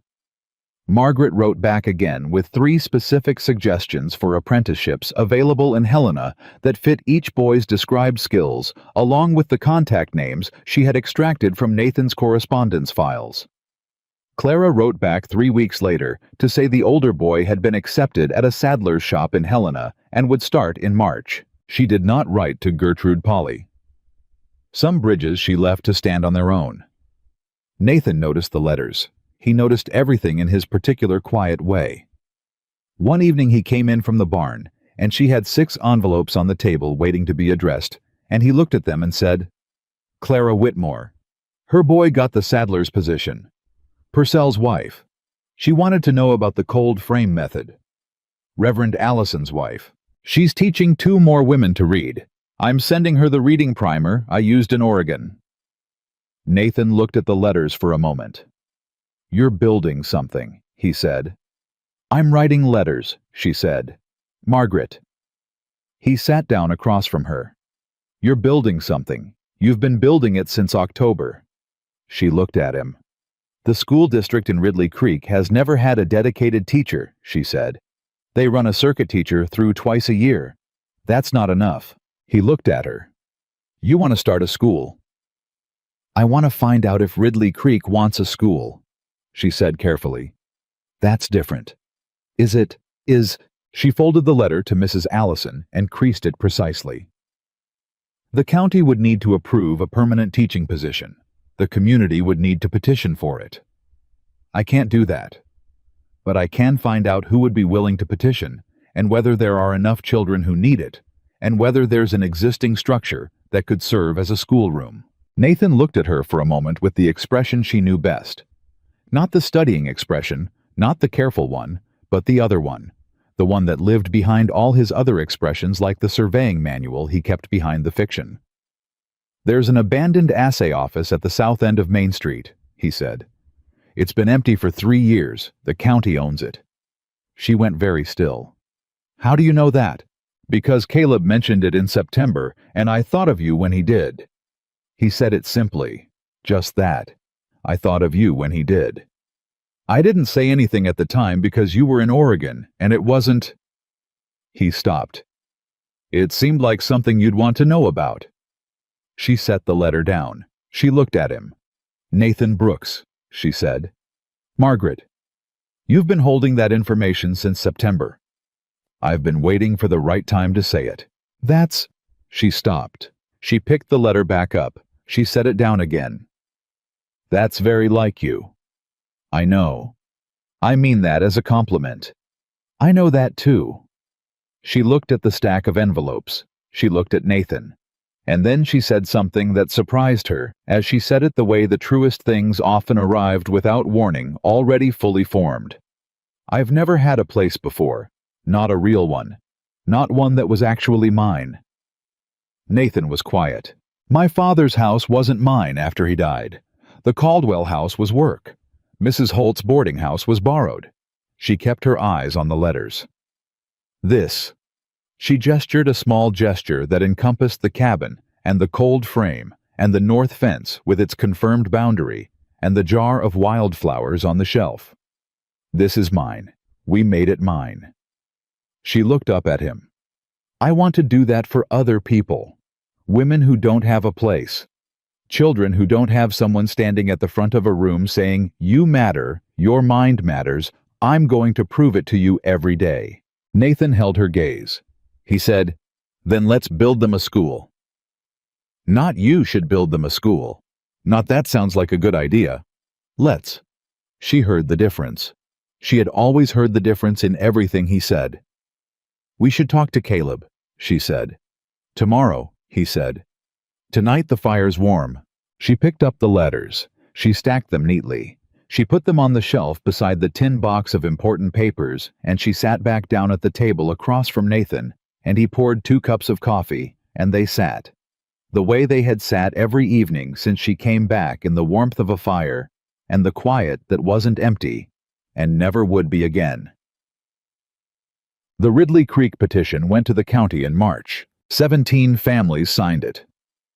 Margaret had expected 8 or 9, which was what she'd assessed as the minimum needed to take to the county board. She got 17. She got 17 because Clara Whitmore told 2 women, and those 2 women told 4 more, and because Caleb Marsh turned out to have opinions about frontier education that he had been keeping to himself for years, and because Nathan rode into Ridley Creek on a Tuesday and came home and said simply, "Morrison and Purcell signed." And she understood that he had asked them, that he had ridden to town specifically to ask them without telling her he was going to do it. The county approved the petition in April. The abandoned assay office took 3 weeks to clean out and repair. Nathan did the structural work. Caleb provided the lumber, and 8 women from Ridley Creek arrived on a Saturday with brooms and mops and opinions about window placement that turned out to be entirely correct. Margaret painted the sign herself, Ridley Creek School, in the plain block lettering her father had taught her. She stood back and looked at it when it was done. Nathan was behind her. She could feel him there without turning around. "Well?" she said. "Well?" he agreed. She turned. He was looking at the sign with an expression that was not quite neutral. There was something in it she had learned to read over the winter, something specific to moments when the thing in front of him was more than he'd expected and he was choosing not to say so. "Thank you," she said. "I painted the window trim." "Nathan." "And I asked Morrison and Purcell." "Nathan." He looked at her. "You did this," he said. "Don't give me credit for the work you did." "I'm not giving you credit for my work," she said. "I'm giving you credit for being the kind of man who rides to town on a Tuesday to ask his neighbors to sign a petition he didn't start without mentioning it to anyone." She held his gaze. "That kind of man is not common. I want you to know I know that." He was quiet for a moment. The expression that lived behind his other expressions was fully visible, now the one he didn't usually let stand in the open. "The school board in Oregon," he said. "They wrote to you." She blinked. "When?" "Last week. I forgot to tell you." He took a folded letter from his coat pocket. "Ruby wrote too, separately. She addressed it to Mrs. Margaret in Montana, and the Postal Service apparently worked it out." Margaret took the letter from his pocket. She opened it. Ruby's handwriting was careful and deliberate, each letter formed with the concentration of a child who had been recently taught that letters had weight and meaning. The note was 7 sentences long. "Dear Mrs. Margaret, I am writing to you from Oregon." Pete spelled his name wrong on his first homework. Thomas got a new job at the feed store. Mrs. Holt made a pie. I miss you. I made a picture. Love, Ruby. There was a drawing at the bottom of the page. 2 stick figures, one tall, one small, standing in front of what was clearly meant to be a schoolhouse. Margaret stared at it for a moment. Then she folded it carefully and held it against her chest. Nathan didn't say anything. He didn't need to. She put the letter in her coat pocket next to her heart, and they walked back up the road together toward the mountain. The first winter storm of the new year hit in December, and it hit the way Montana storms did, without warning, hard and fast, and with a particular lack of sympathy for anyone who hadn't prepared.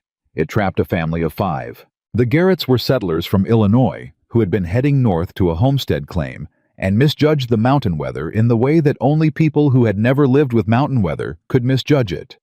Their wagon broke a wheel on the valley road, and they were 2 miles from any structure when the snow started. Nathan found them at dusk when he rode out to check the road after seeing the weather turn. He brought them back in the dark. Father, mother, 3 children aged 4 through 9, all 5 of them half frozen, and the youngest croup sick, and the father with the particular rigid terror of a man who understood how close he had come to something he couldn't think about directly. Margaret had the fire built up and the kettle on and blankets out before they came through the door. She had learned in a year of mountain winters to read the weather the way Nathan did, not as an aesthetic experience, but as information, as something that required preparation. The family stayed 4 days. The mother, whose name was Dorothea, sat at the table on the second morning while the children ran the energy out of themselves in the small space of the cabin, and the father slept the sleep of someone recovering from genuine fear. And she looked at the warm, ordered room, and the coffee, and the bread, and the cold frame visible through the window, and she said, "How long have you been here?" "I came in November of last year," Margaret said. "A blizzard. Nathan found me at his fence." Dorothea looked at her. Then she looked at Nathan, who was on the other side of the room repairing the youngest child's boot, with the focused patience of someone who had decided this needed doing and was doing it. "He found you." "I walked through his gate," Margaret said. Dorothea was quiet for a moment. "We didn't know what we were doing," she said. "Coming out here. My husband has been telling me it's fine, and I've been pretending to believe him, and neither of us—" She stopped. "We didn't know." "Nobody does the first winter," Margaret said. "You learn it." "How?" "By staying through it," Margaret said. "By having people who know what they're doing close enough to help." She topped up Dorothea's coffee. "Are you heading to a homestead claim? Outside Ridley Creek. 40 acres. We have the deed." "Ridley Creek has a school," Margaret said. "New this spring. 8 children enrolled so far." Dorothea looked up. "A real school. A real school." Margaret sat across from her. "And there are 4 ranching families in the valley who know the mountain and know the weather and know how to find you if you get in trouble. That's worth more than the deed." Dorothea looked at her hands. Then she looked across the room at Nathan, who had finished the boot and was showing the 4-year-old how to hold a piece of harness leather, and the child was holding it with great seriousness and nodding at whatever Nathan was telling him. "He doesn't talk much," Dorothea said quietly. "No," Margaret said. "But he rode out in a December blizzard to check the road and brought you back. Some men talk, some men ride out." Dorothea didn't say anything for a moment. Then she said simply, "You're lucky." "I know," Margaret said. "I know exactly." The Garretts came back the following Christmas. They had settled on their 40 acres, and the father had learned the mountain the way people learn things that are trying to kill them fast and with full attention, and their youngest child had recovered from the croup and was now the most energetic person in the Ridley Creek schoolhouse, which was saying something. They came back because Dorothea had told the story of the fence and the blizzard and the warm cabin and the coffee and the man who rode out in the dark, and because story carries and communities are smaller than they look from the outside. They came with the Caleb Marsh family, and the Purcells, and the Morrisons, and Clara Whitmore, whose older boy was doing well at the Sadlers in Helena, and whose younger boy had enrolled in the Ridley Creek School, and discovered with the particular delight of a person who finds what they're made for, that he could do arithmetic faster than anyone Margaret had ever taught. Reverend Allison and his wife drove up from Ridley Creek. Mrs. Holt wrote from Oregon she couldn't come, but she sent a tin of the exceptional pie packed in such a way that it arrived 3 days before Christmas intact, and only slightly compressed with a note that said, "For the household. Give Nathan my regards. Ruby sends a drawing." There was a drawing folded in the tin. 2 stick figures bigger now, more detailed in front of what was clearly a cabin. A mountain behind it. Small bright squares for the windows. Ruby had drawn light coming from the windows. Not yellow crayon stripes, but careful small lines radiating outward the way a child draws a sun. Margaret showed Nathan the drawing that evening, while the cabin was full of people and noise, and the fire was the biggest. It had been all winter, and 3 children were chasing a 4th around the table, and someone had brought a fiddle, and Caleb Marsh was demonstrating that he was a worse dancer than anyone had previously suspected. Nathan looked at the drawing. He looked at the windows of the cabin where the light was exactly what Ruby had drawn, warm and outward-reaching, visible from the road, from the valley, from wherever you were standing when you needed to know there was somewhere to go. "We need a bigger table," he said. "We need a bigger cabin," she said. He looked at the room full of people. He looked at Margaret. He said, "I could add a room off the east wall, come spring. The school might need repairs in spring. I can do both." She looked at him. "Nathan." "I can do both," he said again. He wasn't arguing. He was just certain the way he was certain about the survey boundary, about the north fence, about the 600 miles to Oregon. The particular certainty of a man who has decided what he's building and intends to build it. She took the drawing back. She held it carefully. "We'll need a bigger table first," she said. "I'll start Monday," he said. The fiddle struck up something with tempo, and 2 of the children immediately demanded to know how to dance. And Clara Whitmore's youngest son got up and showed them something approximate, and the cabin was loud and warm and full in a way that no cabin Nathan Brooks had ever occupied had been full before. He stood at the edge of it all and watched. He watched Reverend Allison's wife showing Dorothea Garrett something about the cold frame design through the window. He watched Caleb Marsh accept another piece of pie with the gratitude of a man who had not expected there to be pie. He watched Clara Whitmore's youngest count something on his fingers and arrive at an answer and look up triumphant. He watched Margaret move through all of it, her cabin, her people, her particular warmth that he had understood in the first 2 weeks and had been living inside ever since. She came to stand beside him at the edge of the room. She handed him a cup of coffee. He took it. They stood and watched their home, because that was what it was, unambiguously, completely, with a settled certainty that no legal ruling or land petition or piece of paper had ever come close to creating. They watched it be full and loud and lit from the inside. After a while, Margaret said, "I used to think that home was a place you were from." He waited. "But it's not that," she said. "It's a place you choose, and a person you choose to find it with." She looked at the room. Every single day. He put his hand over hers the way he had on the trail from Oregon, briefly warm enough. Then he didn't move it. The fiddle played. The children ran. The fire held. Later that night, after the last family had ridden down the valley and the cabin had returned to its ordinary quiet, the right quiet, the full quiet, they sat by the dying fire, the way they always sat, the way they had sat on the very first night and every night since. And Margaret leaned back against his shoulder, and he held his coffee cup in one hand, and the other arm settled around her with the ease of something that had always been exactly this way. And the snow fell outside in the patient, unhurried manner of Montana winter. And the cold frame was covered, and the north fence held its boundary, and the school in Ridley Creek was dark and waiting for Monday. Margaret was almost asleep when he said it. Low and quiet, the same voice he used for everything, flat and direct and meaning exactly what it said, never one word more than necessary. "Leave the dishes until morning," she smiled against his shoulder. "Just stay here a little longer." She didn't answer. She didn't need to. "You know," he said, "I still can't sleep without you."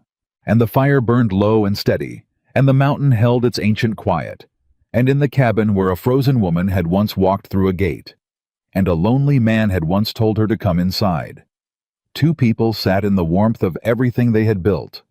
Not just the cold frame and the school and the bigger table and the road the 4 ranchers laid, but the thing beneath all of that, the thing no survey could mark and no petition could protect and no blizzard could take away. The home they had made of each other, and that was enough. That was everything.